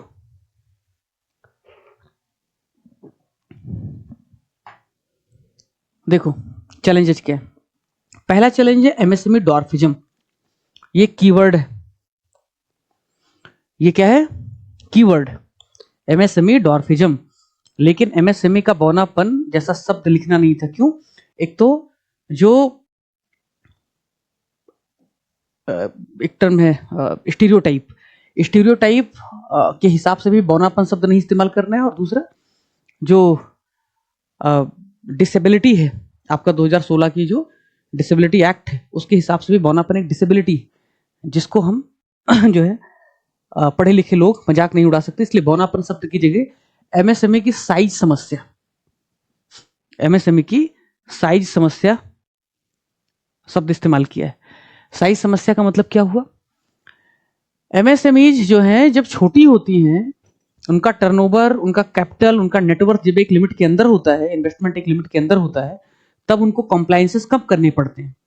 तब उनको जो भी फाइलिंग है, जो भी टैक्स है, तमाम चीजों में छूट मिलती है, तमाम सारी सब्सिडीज मिलती है। अगर उनकी साइज बढ़ जाए, बड़ा उनका स्केल हो जाए उत्पादन का, इंडस्ट्री का, तो कॉम्प्लायंसेस भी बढ़ जाएंगे, उनकी लागत भी ज्यादा आ सकती है, गवर्नेंस में भी उनको रिफॉर्म करना पड़ेगा। इसलिए वो अपनी साइज को बढ़ाती ही नहीं है। एक तो ये कारण है। दूसरा कारण है एमएसएमईज जहां शुरू करती हैं उसी के आसपास रह जाती हैं। जैसे उदाहरण के तौर पर, मतलब ये उदाहरण टेक्निकली करेक्ट नहीं होगा, हर साल सैकड़ों लोग या शायद एग्जैक्टली हजारों लोग यूट्यूब पर पढ़ाना शुरू करते होंगे, पर वो जो 5 साल पहले पढ़ा रहे थे, 5 साल पहले जो जिस तरीके से पढ़ा रहे थे, जो पढ़ा रहे थे, वही अब भी पढ़ा रहे हैं। इसलिए उनका न तो डेवलपमेंट हो सकता है कंटेंट का, ना उनका ओवरऑल डेवलपमेंट हो सकता है। यह भी एक हिसाब से डॉर्फिज्म ही है, सोच की, प्रयास की। एमएसएमई में भी वही है, 5 साल पहले जो टेक्नोलॉजी यूज करते थे वही कर रहे हैं, जो कपड़ा बनाते थे 5 साल पहले वही टेक्सटाइल बना रहे हैं। उनको फर्क नहीं पड़ता है कि दुनिया में टेक्निकल टेक्सटाइल आ गया है, वो आज भी वही खादी का कपड़ा बना रहे हैं। उनका स्केल कैसे बढ़ेगा? स्केल ऑफ इकोनॉमी कैसे होगी? हो ही नहीं सकती, ठीक। तो ये पहली समस्या है। दूसरी समस्या है लॉजिस्टिक कॉस्ट बहुत आ रही है, निर्यात करने में दिक्कत हो रही, ज्यादा निर्यात हो नहीं पा रहा है, रिसर्च एंड डेवलपमेंट होता ही नहीं है। गांव में अगर कोई एमएसएमई लगाना चाहे तो बिजली वगैरह सस्ती नहीं मिलती, और अगर मिलती है तो 24/7 नहीं मिलती। तो ये सारी समस्या है एमएसएमई की। कैपिटल की समस्या है, टेक्नोलॉजी की समस्या है, अपग्रेड नहीं कर पाए हैं, रिसर्च एंड डेवलपमेंट नहीं हो पा रहा है एमएसएमई में, बहुत ज्यादा ऑर्गेनाइज्ड, बहुत ज्यादा फॉर्मलाइजेशन नहीं हो पाया उनका। ये सारी समस्या है। कैसे आप आगे की राह सजेस्ट करोगे? उनके लिए आगे का राह क्या हो, वे फॉरवर्ड क्या हो? पहला तो भाई अवेयरनेस और आउटरीच। इतने शानदार प्रयास चल रहे हैं उत्तर प्रदेश सरकार के, निवेश मित्रा, उद्यम, सीजीटीएमएससी पोर्टल्स, जिला स्तरीय कार्यशालाएं, ये सब इतने शानदार प्रयास चल रहे हैं, लोगों को पता ही नहीं पता है। अभी मेरे एक परिचित ने, जो यूट्यूब उसका भी चैनल है, और मुझे लग रहा है मुझसे बहुत पहले से पढ़ा रहा है, ठीक ठाक स्टूडेंट्स भी हैं। एक और दूसरा है जो सिलेक्टेड भी है स्टेट सर्विसेज में झारखंड में, यूपीएससी के 2 इंटरव्यू दिए, नहीं हुआ तो उधर कर लिया अपना। तो मुझसे पूछा कि कैसे कैसे हम ग्रो कर सकते हैं, कैसे पढ़ा सकते हैं, अलग अलग स्टेट के बच्चों को कैसे सर्व कर सकते हैं। तो मुझे तो फर्क नहीं पड़ता, ठीक है यूपी पढ़ाओ तुम यूपीएससी पढ़ाओ, फर्क नहीं पड़ता है। तो मैंने उसको बोला कि भाई जो भी मेरी सलाह थी मैंने उसको दिए। तो मुझे ऐसे लग रहा है कि वो भले बहुत अच्छा काम करना चाहते हैं, लोगों को पता ही नहीं अच्छा काम करें कैसे, ओवरऑल कंटेंट से लेकर के सर्विस तक कैसे बेहतर कर सकते हैं। इसलिए नहीं कर सकते हैं क्योंकि उनको अवेयरनेस नहीं। एमएसएमई में भी इतनी सारी सुविधाएं जो हैं उसका अवेयरनेस ना होने की वजह से लाभ नहीं ले सकते लोग। एक तो पहला समस्या है। दूसरा आउटरीच की समस्या है। एक तो हो गया उनको पता चले, वो खुद अवेयरनेस हो। दूसरा ये है सरकार आपके द्वार, सरकार खुद आपके पास आए और बोले भाई तुम्हारे लिए इतना अच्छा अच्छा काम करना हो, तुम सो रहे हो। मोबाइल एमएसएमई शिविर, सेमी अर्बन एरियाज में जाओ, मोबाइल एमएसएमई शिविर लगाओ, उनको बताओ ये जो तुम पत्तल की फैक्ट्री लगा के बैठे हो, साल की 15 लाख 20 लाख कमा रहे हो, इसको क्या करो ना, बायोडिग्रेडेबल पत्तल की फैक्ट्री लगाओ। इसको क्या करो, ग्रीन टेक्नोलॉजी थोड़ा सा यूज करो, कार्बन फुटप्रिंट कम करो। सरकार इसलिए सब्सिडी दे रही है, कैपिटल सब्सिडी भी दे रही है, इंटरेस्ट सबवेंशन भी दे रही है। करो तो स्टार्टअप इंडिया से रजिस्टर करवा लो। ये जो कचरा तुम्हारे आसपास पड़ा है उसको वेस्ट टू वेल्थ में जनरेट करो। किसी करोड़पति आदमी को या करोड़पत्नी आदमी को बोले कि भाई तुम्हारे पास इतना सारा पैसा है ना, जो तुमने कोयले के काम से, तुमने ईंट की भट्टी से कमाया है, उसका कुछ हिस्सा तुम ग्रीन टेक्नोलॉजी में यूज कर दो। समाज का भला होगा, एनवायरमेंट का भला होगा, इकोनॉमी का भला होगा, तुम्हें इसके बदले में छूट देंगे बहुत सारा। तो ये क्या है, आउटरीच। हम खुद निकल करके तुम्हारे पास आ रहे हैं बताने के लिए, दिस इज आउटरीच। तो अवेयरनेस जरूरी है, एमएसएमई जो चला रहे हैं उनके हिस्से में, आउटरीच जरूरी है, सरकार खुद आउटरीच करे, उन तक जाए, उन तक पहुंचे। दूसरा, टेक्नोलॉजी अडॉप्ट नहीं करते। टेक्नोलॉजी एक ऐसी बात है जो कोई अडॉप्ट नहीं करना चाहता। मैं क्या बोलूं तुमको, मुझे आज तक टैब से पढ़ाना नहीं सीख पाया मैं। अभी जब मैं ट्रेवल में था तो मैं अपना लैपटॉप, टैब भी ले गया बट लैपटॉप भी ले गया, और उसके लिए कितना तामझाम करना पड़ा, ये पैड यूज करो, लिखने वाला वो करो, यूज करो। क्योंकि मैं खुद बहुत ऐसे, कौन सीखे कौन करे, नहीं लिखता हूँ, बहुत लिमिटेड, खाली पढ़ने के लिए टाइप का इस्तेमाल करता हूँ। तो ऐसे बहुत सारे लोग हैं जो टेक्नोलॉजी को अडॉप्ट ही नहीं करना चाहते, इतने रेजिस्टेंट, इतने हेजिटेंट होते हैं।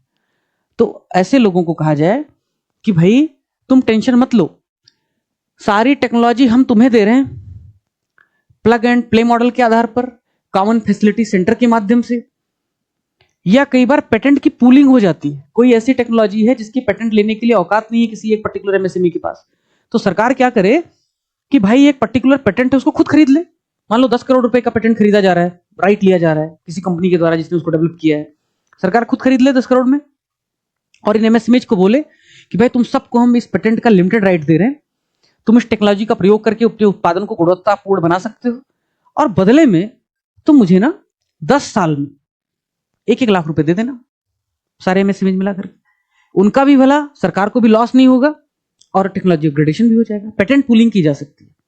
ठीक, पे पर यूज मशीनरी, कोई मशीन है मान लो जो बहुत महंगी आती है, किराए पे दे दो एमएसएमईज को, उनका उत्पादन का, उनका प्रोडक्शन का जब सीजन खत्म हो जाएगा ले लो, मेंटेनेंस में डाल दो, फिर ले लो किसी और को दे दो। इस तरीके से कर सकते। मार्केट लिंकेजेस, आपने बहुत अच्छा कुछ बनाया, मान लो उदाहरण के तौर पे क्या बताऊं तुमको मैं, जैसे मान लो उदाहरण के तौर पे क्या बताऊं, जैसे पैकेज फूड है, बहुत सारे पैकेज फूड, उन सारे बहुत सारे पैकेज फूड है जो फूड प्रोसेसिंग से हो सकते हैं, बट उसको हो सकता है कि जहां पे बनाया जा रहा है वहां पे डिमांड ही ना हो। अगर वहां पे डिमांड नहीं है तो उसको आजकल जो ई कॉमर्स मार्केट है उनके साथ लिंक करो, ताकि उनको नियर बाई जो मार्केट्स वहां पे सप्लाई कर सकें लोग। तो इस तरीके से ई कॉमर्स प्लेटफॉर्म का अगर आपने उपयोग किया तो आप जो भी उत्पादन कर रहे हो बिकने के लिए नहीं रह जाएगा। सबसे बड़ी समस्या यह है उत्पादन में कि आप उत्पादन करते हैं, आपको डर होता है बिकेगा भी या नहीं बिकेगा। और बार बार मैं इस एडमित्रे का एग्जांपल इसलिए देता हूं क्योंकि इतनी तमाम चीजों से गुजरा है। जब पहली बार भगीरथ प्लस शुरू हुआ था, अपने पास में कैपिटल नहीं था बिल्कुल भी, और हायरिंग करनी थी, तो हमने रिस्क लिया कि भाई हम इतने पैसे तो खर्च कर देंगे भले एडमिशन हो ना हो। इस बार तो जो पैसा बचा हुआ है झोंक देने का, भाई लगा देने का, इतना अच्छा काम करने का, फर्क नहीं पड़ता है। अपग्रेडेशन पे अपग्रेडेशन करो, हायरिंग पे हायरिंग करो, क्वालिटी पे क्वालिटी कंप्रोमाइज नहीं होनी चाहिए। तो ये तब हो पाया है जब एक वर्चुअस साइकिल क्रिएट हो गया है। दिक्कत तब होती है जब आपकी जेब में फूटी कौड़ी नहीं है और आपको इन्वेस्टमेंट करना है, और ये रिस्क है कि आपका माल बिकेगा या नहीं बिकेगा। उस समय जो एमएसएमईज होती हैं वो रिस्क नहीं लेती। लेकिन अगर उनको ये एश्योरेंस मिल जाए कि जो तुम उत्पाद करोगे, उत्पादन बनाओगे, प्रोडक्शन करोगे, वो प्रोडक्शन अनबिका नहीं रह जाएगा, आसपास के मार्केट में चला जाएगा, ई कॉमर्स प्लेटफॉर्म मौजूद है। और उत्तर प्रदेश सरकार इसके लिए यूपी मार्ट नाम का एक प्रयास कर रही है। जीएम पहले से ही है, ओएनडीसी का प्रयास चल ही रहा है, ओडीओपी के नेटवर्क्स हैं, एमएसएमई स्पोर्ट हाउसेस हैं, ये सब एक साथ मिलकर के काम कर रहे हैं जो कर सकते हैं और बेहतर। किसी 2 एग्जाम्पल को पकड़ करके डाल देना। क्लस्टर डेवलपमेंट, किसी ने भी सलाह दिया था, क्लस्टर बेस्ड अप्रोच ऑलरेडी शामिल कर लिया है। ठीक, कि भाई क्या करो कि एक हिस्से में मान लो तुम पीतल की फैक्ट्री लगाते हो, तो वहां पे सिर्फ पीतल की फैक्ट्री ही लगाओ, और सरकार एक क्या करे, वहां पे एक रिसर्च एंड डेवलपमेंट का लैब बना दे, सभी एमएसएमई से थोड़ा थोड़ा चंदा लेकर के इस लैब को डेवलप कर दे, और पीतल की गुणवत्ता बेहतर करने के लिए, उसको ठीक से रिफाइन करने के लिए, ठीक से उसको उसकी शुद्धता बनाए रखने के लिए, क्वालिटी बनाए रखने के लिए, पॉलिश करने के लिए यहाँ पे रिसर्च डेवलपमेंट करे और उनको ये सारी फैसिलिटी उपलब्ध करा दे किराए पर। बाद में सेल्फ सस्टेनिंग मॉडल यूज करे कि भाई आप ही पैसा लगाओ, आप ही कंट्रीब्यूट करो, आप ही प्रयास करो, और वहां पे आपको सारी सुविधाएं मिल जाएंगी। तो ये भी हो सकता है। मिनी इंडस्ट्रियल स्टेट्स, अब भाई 28,000 करोड़ रुपए खर्च करके, जैसे भारत सरकार इंडस्ट्रियल जो नेटवर्क, इंडस्ट्रियल जो क्या कहेंगे उसको, नोड्स डेवलप कर रही है, उतना पैसा उत्तर प्रदेश के पास नहीं है, ऑफकोर्स नहीं है। तो मिनी इंडस्ट्रियल नोड डेवलप करो, मिनी इंडस्ट्रियल स्टेट डेवलप करो, छोटे छोटे इंडस्ट्रियल कॉरिडोर डेवलप करो। महाराष्ट्र में इंडस्ट्रियल कॉरिडोर बहुत बड़े बड़े हैं, इंडस्ट्रियल डेवलपमेंट अथॉरिटीज बहुत सारी हैं। उत्तर प्रदेश में उतनी बड़ी नहीं है, कोई बात नहीं है। उत्तर प्रदेश में मान लो बस्ती है, बस्ती में कोई रॉ प्रोडक्ट पैदा होता है, फूड प्रोसेसिंग है मान लो, तो वहां पे छोटा सा 10-20 फैक्ट्रीज का एक क्लस्टर डेवलप कर लो। शुरुआत में कुछ सरकारी एक आध रिसर्च लैब वगैरह स्टैब्लिश कर दो, कुछ एमएसएमईज को प्रोत्साहन दे दो। जब वो करेंगे, अभी एक मैं आपको बताता हूँ कि एक केस स्टडी आप समझ सकते हो। जब मैं आपको एक्साइज पॉलिसी पढ़ा रहा था, विनयार्ड जो उत्तर प्रदेश डेवलप करने की कोशिश कर रहा है, उत्तर प्रदेश वाइन प्रोडक्शन को प्रमोट करने की कोशिश कर रहा है, तो फिर महाराष्ट्र का केस स्टडी पढ़ा कि 1999 में महाराष्ट्र में वाइन प्रोडक्शन ना के बराबर था। लेकिन उस समय क्या होता है कि 1998 1999 में एक राजीव सावंत करके, जो कैलिफोर्निया में उस समय काम करते थे, वो भारत लौटते हैं और उनके दिमाग में आता है कि नासिक वैली का जो क्लाइमेट है वो वाइन प्रोडक्शन के लिए बहुत अच्छा है। उन्होंने वहां पे एक सुला विनयार्ड नाम का प्रयास शुरू किया, और जब उन्होंने सुला विनयार्ड शुरू किया, धीरे धीरे धीरे धीरे, अच्छा सुला का वाइन मैन्युफैक्चरिंग में बहुत बड़ा शेयर है, बहुत बड़ा शेयर है, और पूरे भारत में एकमात्र ऐसी वाइन बनाने वाली कंपनी है जो स्टॉक मार्केट में लिस्टेड भी है। 600-700 करोड़ उसका टर्नओवर है, 100 करोड़ के आसपास नेट प्रॉफिट है। इतना अच्छा उसने कर लिया 25 सालों में। इसका फायदा क्या हुआ पता है? इसका फायदा ये हुआ कि उस वैली में जहां उसने विनयार्ड एस्टेब्लिश किया, कम से कम 20-30 विनयार्ड डेवलप हो गए हैं, 20 से 30 विनयार्ड, बहुत सारे ब्रांड्स जो वाइन प्रोडक्शन करते हैं, क्वालिटी इंश्योर करते हैं, एक्सपोर्ट करते हैं। अब सुला जितना शायद अच्छा ना कर पाए, लेकिन बाकी चीजें तो शानदार कर रहे हैं, अच्छा प्रयास तो कर रहे हैं। ये उसका इफेक्ट है, रिपल इफेक्ट है। अगर आपने किसी एक क्षेत्र में मिनी इंडस्ट्रियल हाउसेस बनाया, सुला विनयार्ड राजीव सावंत नाम देख लेना अगर फैक्चुअली इनकरेक्ट होगा तो अगर आपने एमएसएमई को कहीं एक क्लस्टर बेस्ड, कहीं एक मिनी इंडस्ट्रियल बेसिस पे कहीं 2-4-10 फैक्ट्री लगा दी, उन्होंने अच्छा परफॉर्म करना शुरू किया, तो उनकी जो रॉ मटेरियल की डिमांड है उसको पूरा करने के लिए बहुत सारे एमएसएमई और खड़े हो जाएंगे, या वो जो प्रोडक्शन कर रहे हैं उन्हीं की देखा देखे बाकी एमएसएमई खड़े हो जाएंगे। बेंगलोर क्यों स्टार्टअप हब बन गया, सिलिकॉन वैली क्यों स्टार्टअप हब है? क्योंकि उनको पता है कि भाई यहाँ पे एक दूसरे से सीख सकते हैं, एक दूसरे के टूल्स का, रिसोर्सेज का, एसेट का यूज कर सकते हैं, एनवायरमेंट है वहां पर, उस तरीके की स्थिति है कि आप डेवलप कर सकते हैं खुद को, आपको फंडिंग मिल सकती है, आपको प्रमोशन मिल सकता है, इंस्पिरेशन आता है, ठीक है, एक दूसरे को प्रभावित करते हैं, रिपल इफेक्ट क्रिएट होता है। ठीक, फाइनेंशियल इंक्लूजन करो, स्किल डेवलपमेंट करो, एकेडमी इंडस्ट्री लिंकेजेस बढ़ाओ ताकि वहीं पढ़ाया जाए जो जरूरी है। पता चलता है कि बाबू बनारसीदास से बीटेक करके आते हैं, फिर 25,000 रुपए में माल बेचते हैं एमबीए करके। नो ऑफेंस, बट स्थिति ये है। बाबू बनारसीदास वाले स्टूडेंट नाराज मत हो, बिल्कुल नाराज नहीं होना है। मैं तुम्हारी आलोचना नहीं कर रहा हूँ, तुम में से तमाम लोग होंगे जो बहुत अच्छा कर रहे होंगे, हो सकता है तुम बहुत शानदार कर रहे हो, मुझसे 1000 गुना ज्यादा बेहतर कर रहे हो, बट एवरेज बाबू बनारसीदास का नाम इसलिए लेगा, वो भारतीय इंजीनियरिंग कॉलेज के एवरेज मिनिमम जो उनके प्रयास हैं उसका एक प्रतीक है। इस तरीके से बहुत सारे इंजीनियरिंग कॉलेज बंद हो रहे थे thanks to government of India policy की। अभी नए नए कोर्सेज चालू हो रहे हैं रोबोटिक्स वगैरह में। एनीवे कंक्लूजन लिखो। कंक्लूजन क्या लिखोगे? ओडीओपी, एमएसएमई और अन्य नीतियों, क्योंकि सवाल क्या था? Back to the question. सवाल था मित्र, एमएसएमई को बढ़ावा देने के लिए उत्तर प्रदेश सरकार की क्या नीति और कार्यक्रम है? जब सवाल ये था तो कंक्लूजन में इसको हम इस तरह इनकॉर्पोरेट करेंगे कि उसकी स्मृतियां फिर से प्रथम पेज पर लौट जाएं। ओडीओपी और एमएसएमई अन्य नीतियों और कार्यक्रमों के साथ डिजिटल गवर्नेंस पर आधारित यूपी का जो एमएसएमई स्ट्रक्चर है, अब वो एक नेशनल मॉडल बन चुका है। मजबूत एग्जीक्यूशन और टेक्नोलॉजी से एमएसएमई विकसित उत्तर प्रदेश का प्रमुख इंजन बन सकता है। UP MSME framework, ODOP MSME policy 22, industrial state policy 25, इसमें एक्स्ट्रा पॉइंटेड किया है। Export push, common facility centres, digital governance has become a national model with stronger implementation and technology adoption. MSME can drive विकसित Bharat eight 2047। मैं जानता हूं बड़ा हो गया कंक्लूजन, बट एक comprehensive conclusion. This is not the model answer. आप PYQ को मॉडल आंसर में देखोगे एक लाइन होगा खाली, इसको शॉर्ट करो। कैसे शॉर्ट करोगे? ऐसे शॉर्ट करो, लाइव दिखाता हूं तुमको। क्या करोगे? एमएसएमई हेतु नीतियों तथा कार्यक्रमों, जो कि सब आपने मेंशन कर दिया, के आधार पर उत्तर प्रदेश एक नेशनल मॉडल बन चुका है। ये या एमएसएमई 2047 तक विकसित उत्तर प्रदेश में प्रमुख भूमिका निभा सकता है। 2 लाइन में हो जाएगा। या और शॉर्ट करो, उत्तर प्रदेश में एमएसएमई की प्रगति सरकारी नीतियों के आधार पर विकसित उत्तर प्रदेश के स्वप्न को साकार कर सकती। खत्म। आप सोच रहे होगे पॉजिटिव सकारात्मक बात क्यों कर रहे हैं? कंक्लूजन हमेशा ऑप्टिमिस्टिक एंड पे खत्म करना है। कंक्लूजन में रोंदू नहीं बनना है, कंक्लूजन में मनहूस नहीं बनना है। मनहूस बनना था तो बीच में बन लेना था चुनौतियों में, इंट्रो में थोड़ा क्वेश्चन खड़ा कर देना था, क्योंकि तुम जा रहे हो ब्यूरोक्रेट होने। ठीक है, तुम्हारा काम है प्रॉब्लम को सॉल्व करना। प्रॉब्लम बहुत आएंगी, स्लम बस्ती से लेकर के किसी ने किसी का घर उजाड़ दिया है, आग लगा दी है, चोरी कर लिया है, पैसे नहीं है, तबाही आ गई है, आपदा आ गई है, सब पे काम करना पड़ेगा। अगर तुम ऐसे आदमी हो जो तुम पेन पेपर निकाल कर लिख नहीं सकते, ठंड लग रही है ऐसे नहीं कर सकते, वीडियो ऑफ करके और आवाज से बस सो रहे होगे, अगर इस टाइप के कुछ लोग होंगे, मुझे पूरा यकीन है, चल रहा है ठीक है, चल रहा है, सो जाएंगे, आवाज बुरा लगा तो बंद कर देंगे। तो उस तरीके से अगर कर रहे हो तो फिर मुश्किल है। क्या इसमें अब तुम बताओ, अब आपके चूंकि एक्टिव लर्निंग था, अब आपसे आपके महान पॉइंट्स, अब सेशन है आपके महान पॉइंट्स डिस्कस करने की बात। चलिए, आपके महान पॉइंट्स बताओ।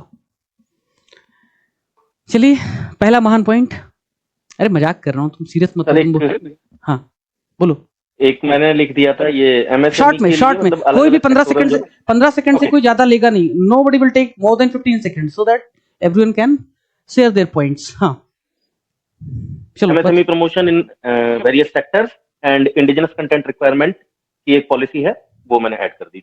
हाँ, valid, very valid. You can learn from each others points. हाँ चलो next. Sir, I wrote about plug and play model and Udyam registration Agra, Kanpur, Lucknow. Good, very valid. हाँ नेक्स्ट। उद्यम बीमा योजना मैंने लिखा, 5 लाख का इंश्योरेंस मिलता है। अब मैं देख रहा हूँ हर कोई सिर्फ एग्जांपल दे रहा है, nobody is giving argument.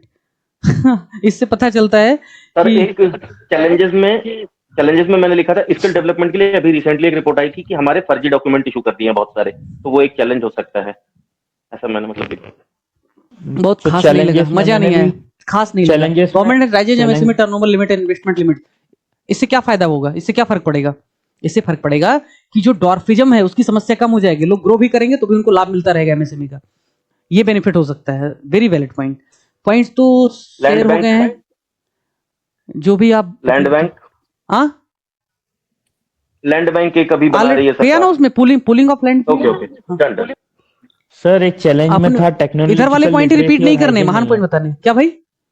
Technological literacy और टेक्नोलॉजिकल हाइजीन नहीं है, वो जो आपने बोला ना टेक्नोलॉजी एडॉप्टेशन नहीं है, वो एक पॉइंट था मेरा। टेक्निकल लिटरेसी तो ठीक है, समझ में आता है। टेक्निकल अपग्रेडेशन जो मैंने पॉइंट यूज किया वो ठीक है। टेक्नोलॉजिकल हाइजीन क्या है? सर ये मैंने पॉइंट्स देखे थे वाजीराम के उसमें, मैं स्मैश प्रोग्राम में, इसलिए मैंने लिख दिया सर ये। ठीक, लेकिन मतलब तो पता होगा ना अगर आपने लिखा है तो। मतलब अपग्रेडेशन नहीं करते टाइम के साथ साथ अपने।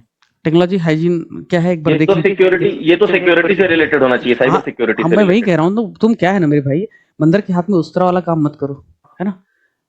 कि मतलब हाँ, अब बोलोगे ओके कि सर। हाँ एंड टेक्नोलॉजी इकोनॉमी में भी है, सिक्योरिटी में भी है। सिक्योरिटी वाली टेक्नोलॉजी यहाँ नहीं यूज होगा भैया, ठीक है। एंटीवायरस यहाँ नहीं डलवाना है, ठीक। तो नेक्स्ट देख लेना क्या है, एप्लीकेबल जैसे होगा वैसे यूज कर लेना, वो मत यूज करना जो तुमको राइट है, दिख वो रहा है। साइबर सिक्योरिटी का इशू है सर, मैंने यहाँ डाल दिया। मोर और लेस तो पॉइंट आपने कवर कर दिया। ठीक है, आगे चलें। कवर्ड। हाँ, किसी को कोई समस्या?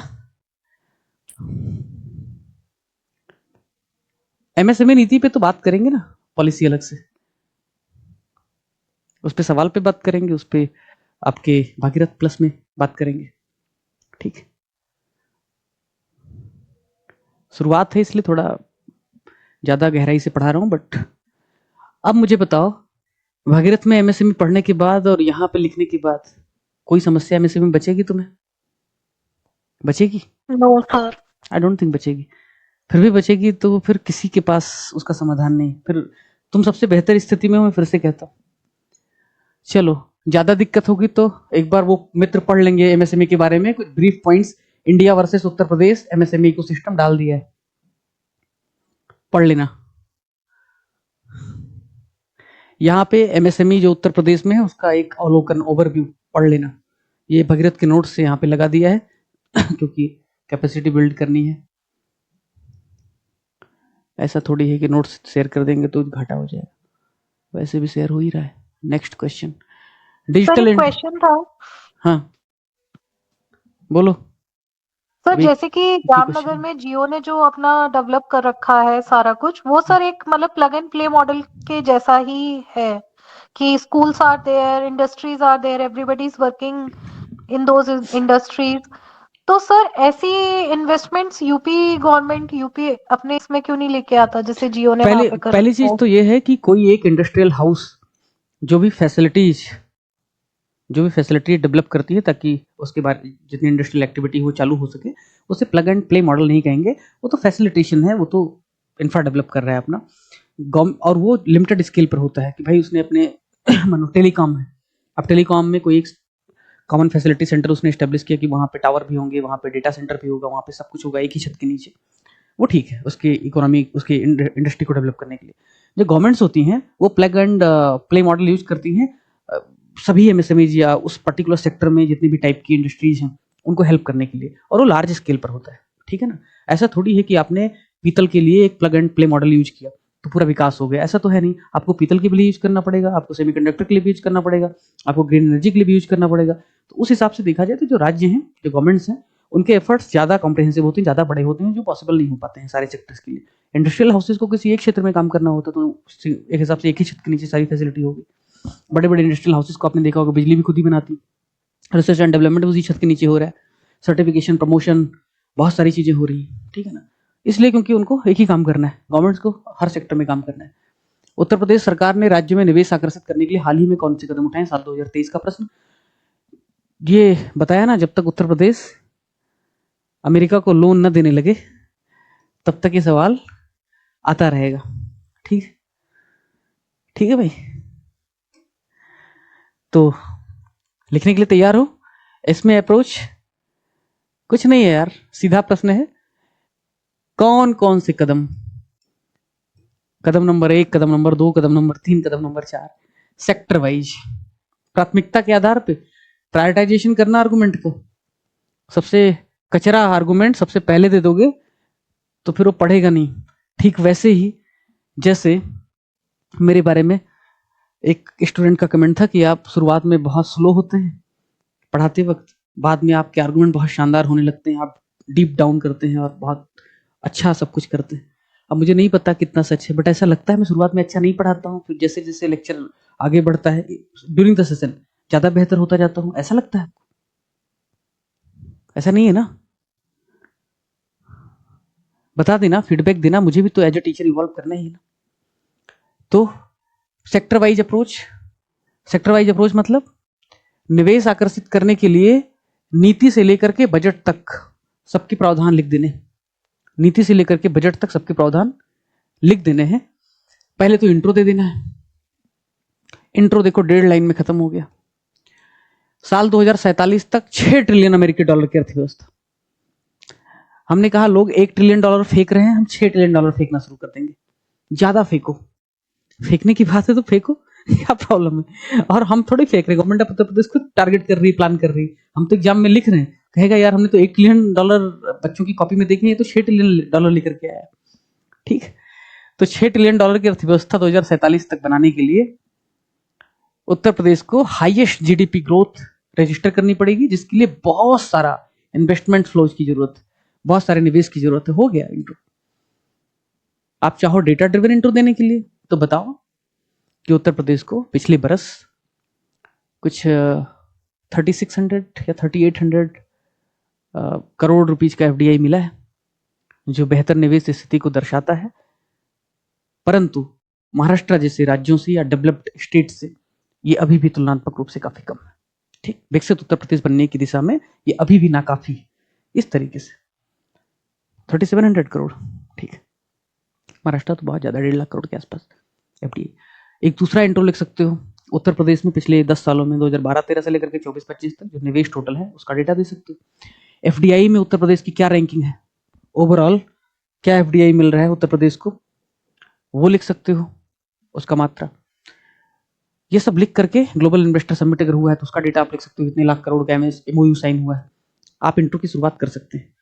उसके बाद मैंने बताया कि भाई नीति यानी पॉलिसी से लेकर के आप जो बजट में प्रावधान है उन सब तक निवेश के लिए क्या क्या, निवेश को आकर्षित करने के लिए क्या क्या पहल की गई है, क्या क्या कोशिश की गई है उत्तर प्रदेश गवर्नमेंट के द्वारा, वो सब आपको लिख देना है। तो चलिए मित्र लिखिए। मिलते हैं आपको इसके लिए 7 मिनट। ठीक, डिमांड क्या है, कौन कौन से कदम, डिमांड क्या है, कौन कौन से कदम, क्या क्या एफर्ट किया है निवेश को हासिल करने के लिए उत्तर प्रदेश सरकार ने। कदम, नीति की, क्या नीति बनाई है, क्या कार्यक्रम है, क्या स्कीम्स हैं, ईज ऑफ डूइंग बिजनेस में क्या किया है, इन्वेस्टर्स के हेल्प के लिए क्या किया है, कॉन्ट्रैक्ट के लिए क्या किया है, गवर्नेंस के लिए क्या किया है। सारे सेक्टर्स को ध्यान में रखते हुए इसका आंसर लिखिए। आपको मिलते हैं 7 मिनट। 10:48 पे हम डिस्कशन शुरू करेंगे इस आंसर का। ठीक है, तो लिख लिया होगा उम्मीद करता हूं। अभी फिलहाल इसको डिस्कस करते हैं। गायब हो गए काफी लोग, तो वो है ना कि जो चले नहीं है मिलों भी, रफ्तार की बातें करते थे। 2 क्वेश्चन लिखने में हालत खराब हो जाती है और फिर क्या किया जाए। और उम्मीद करते हो कि तुमको अक्रॉस द पेपर अच्छे मार्क्स हैं, पेपर भी पूरा हो जाए, क्वालिटी भी इंश्योर हो। तो भाई ये 5 मिनट में सवाल लिखाने का कार्यक्रम नहीं चल रहा है, कैपेसिटी बिल्डिंग है। तो इंट्रोडक्शन तो बता ही दिया था कैसे करना है, अप्रोच बता दिया था क्या करना है, क्या कदम उठाया है देख लो इन्वेस्टमेंट को लाने के लिए। तो जो भी बहुत ज़्यादा रेलेवेंट है, बहुत ज़्यादा नया है, बहुत ज़्यादा कैची है, उनको शुरुआत में लिखो। जैसे इंडस्ट्रियल रोड मैप क्या है उत्तर प्रदेश का 2047 विजन के तहत, कि भाई जो मैन्युफैक्चरिंग है उसका हिस्सा जीएसडीपी में बढ़ाना है। एग्री बिजनेसेस जो हैं उनको डेवलप करना है, क्योंकि एग्रीकल्चर जब तक डेवलप नहीं होगा डिमांड हम जनरेट नहीं कर पाएंगे। ओवरऑल इंडस्ट्री में जो डेवलपमेंट है तब तक नहीं आ सकती, मैन्युफैक्चरिंग का शेयर नहीं बढ़ेगा। रूरल इंफ्रास्ट्रक्चर को बेहतर करना है ताकि लॉजिस्टिक की कॉस्ट कम हो सके और वहाँ पे कंपनियां फैक्ट्रियां जाएं। पीपीपी मोड में बहुत डेवलप करने की कोशिश है, सिंगल पॉइंट क्लियरेंस से लेकर के और वायबिलिटी गैप फंडिंग तक सब पैसे दिए जा रहे हैं। यूपी इंफ्रास्ट्रक्चर डेवलपमेंट फंड की स्थापना भी की गई है जिसमें पैसे दिए जा रहे हैं। एफडीआई पॉलिसी को चेंज कर दिया गया है। अगर फॉरेन इन्वेस्टर आते हैं और लैंड वगैरह लेते हैं तो उनको लगभग 80% तक की सब्सिडी मिल रही है। That is very very good, क्योंकि इन्वेस्टमेंट आकर्षित करने के लिए आपको न सिर्फ माहौल देना पड़ेगा बल्कि इंस्पिरेशन और इंसेंटिव भी देनी पड़ेगी। आप अच्छा इंस्पिरेशन अच्छा इंसेंटिव नहीं देंगे तो कोई भी आएगा नहीं आपके घर पे, ठीक है। डिफेंस इंडस्ट्रियल कॉरिडोर है कि भाई जो बहुत सारी लैंड है हम आपको आवंटित कर रहे हैं और आप आकर के यहाँ पे प्रोडक्शन शुरू कीजिए। एरोस्पेस और डिफेंस पॉलिसी, सनराइज इंडस्ट्रीज आए, ज़्यादा एम्प्लॉयमेंट जनरेट हो, clean technology green technology use हो, इन्वेस्टमेंट अच्छा हो, इसके लिए हमने एरोस्पेस और डिफेंस पॉलिसी भी शुरू की है। मैन्युफैक्चरिंग सेक्टर में रिफॉर्म करने के लिए उत्तर प्रदेश ने बहुत सारे प्रयास किए हैं, उसको हम उस टॉपिक में पढ़ेंगे। बट टारगेट जो है 3 ट्रिलियन डॉलर के अमाउंट का, 3 ट्रिलियन रुपीज के अमाउंट का मैन्युफैक्चरिंग हो।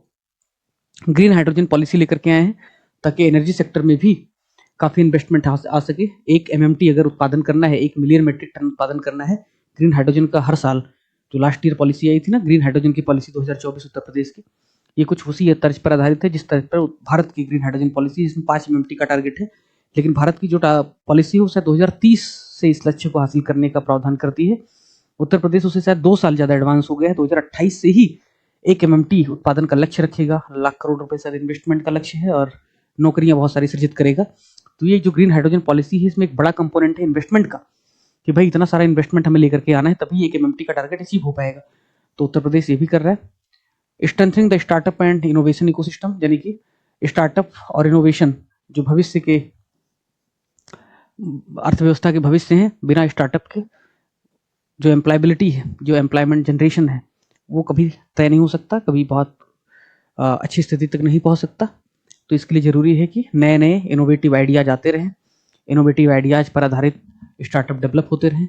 सिर्फ गरीब लोग आपके घरों में खाना पहुंचाएंगे, इस तरीके का स्टार्टअप भारत में ना हो। क्लीन टेक्नोलॉजी ग्रीन टेक्नोलॉजी से लेकर के इलेक्ट्रिक व्हीकल्स तक, स्पेस और मैन्युफैक्चरिंग सेक्टर तक में, फूड प्रोसेसिंग तक में किस तरीके से इनोवेटिव आइडियाज स्टार्टअप का रूप ले सकते हैं, ये सब हो तभी जो है एम्प्लॉयमेंट जनरेशन होगा, तभी इकोनॉमी में वैल्यूडेशन होगा। चैलेंजेस बहुत सारे हैं, जैसे लैंड एक्विजिशन का इशू है, आप सबको पता है उत्तर प्रदेश में ज़मीन लिमिटेड है, इंडस्ट्रियल कॉरिडोर इस तरीके से हर जगह डेवलप करना संभव नहीं है। तो जो भी ज़मीन लेते हैं 4 गुना आपको कंपनसेट करना पड़ता है, तो शुरुआत में इनपुट कॉस्ट बहुत ज़्यादा है। स्किल्ड वर्कफोर्स हर जगह कमी है, उसको आप लिख सकते हैं कहीं भी। फाइनेंशियल कंस्ट्रेंट फॉर MSME, निश्चित तौर पर अगर फॉरेन फंडिंग है तो ठीक बात है, FDI है तो ठीक बात है, आप एग्जिस्टिंग MSME से उम्मीद नहीं कर सकते हैं कि बहुत ज़्यादा इन्वेस्टमेंट कर पाएंगी, उनके पास उतनी मार्जिन ही नहीं बचती है कि बहुत ज़्यादा इन्वेस्टमेंट कर सकें, एक समस्या है। Policy implementation gap, bureaucratic inertia, कई बार होता है कि नीतियाँ तो बना दी हैं, MSME प्रोत्साहन नीति, इतना सारा इन्वेस्टमेंट, एग्जीक्यूशन नहीं हो पाता। MOU साइन हो गया लेकिन उसने इन्वेस्टमेंट किया नहीं किया, फ्रक्टिफाई हुआ नहीं हुआ, क्यों नहीं हुआ, क्या बॉटलनेक है, इसको मॉनिटर करने वाला होना चाहिए, तभी हो पाएगा। और ब्यूरोक्रेट जिस तरीके से होते हैं, हर कुछ महीने में या साल में उनका ट्रांसफर हो जाता है, तो फाइल निपटाते हैं, ठीक है, लग करके काम करना पड़ेगा।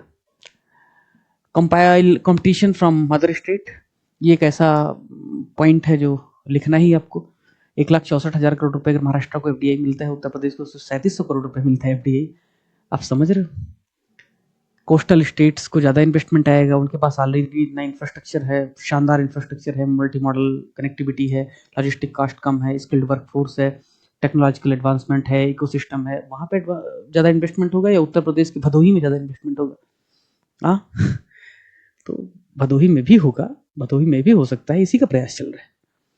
भदोही वाले नाराज मत हो, ठीक है, तुम्हारी कालीन मैं नहीं खरीद पाया, मेरी औकात इतनी नहीं है, तो निश्चित तौर पर तुम अमीर लोग हो, ठीक।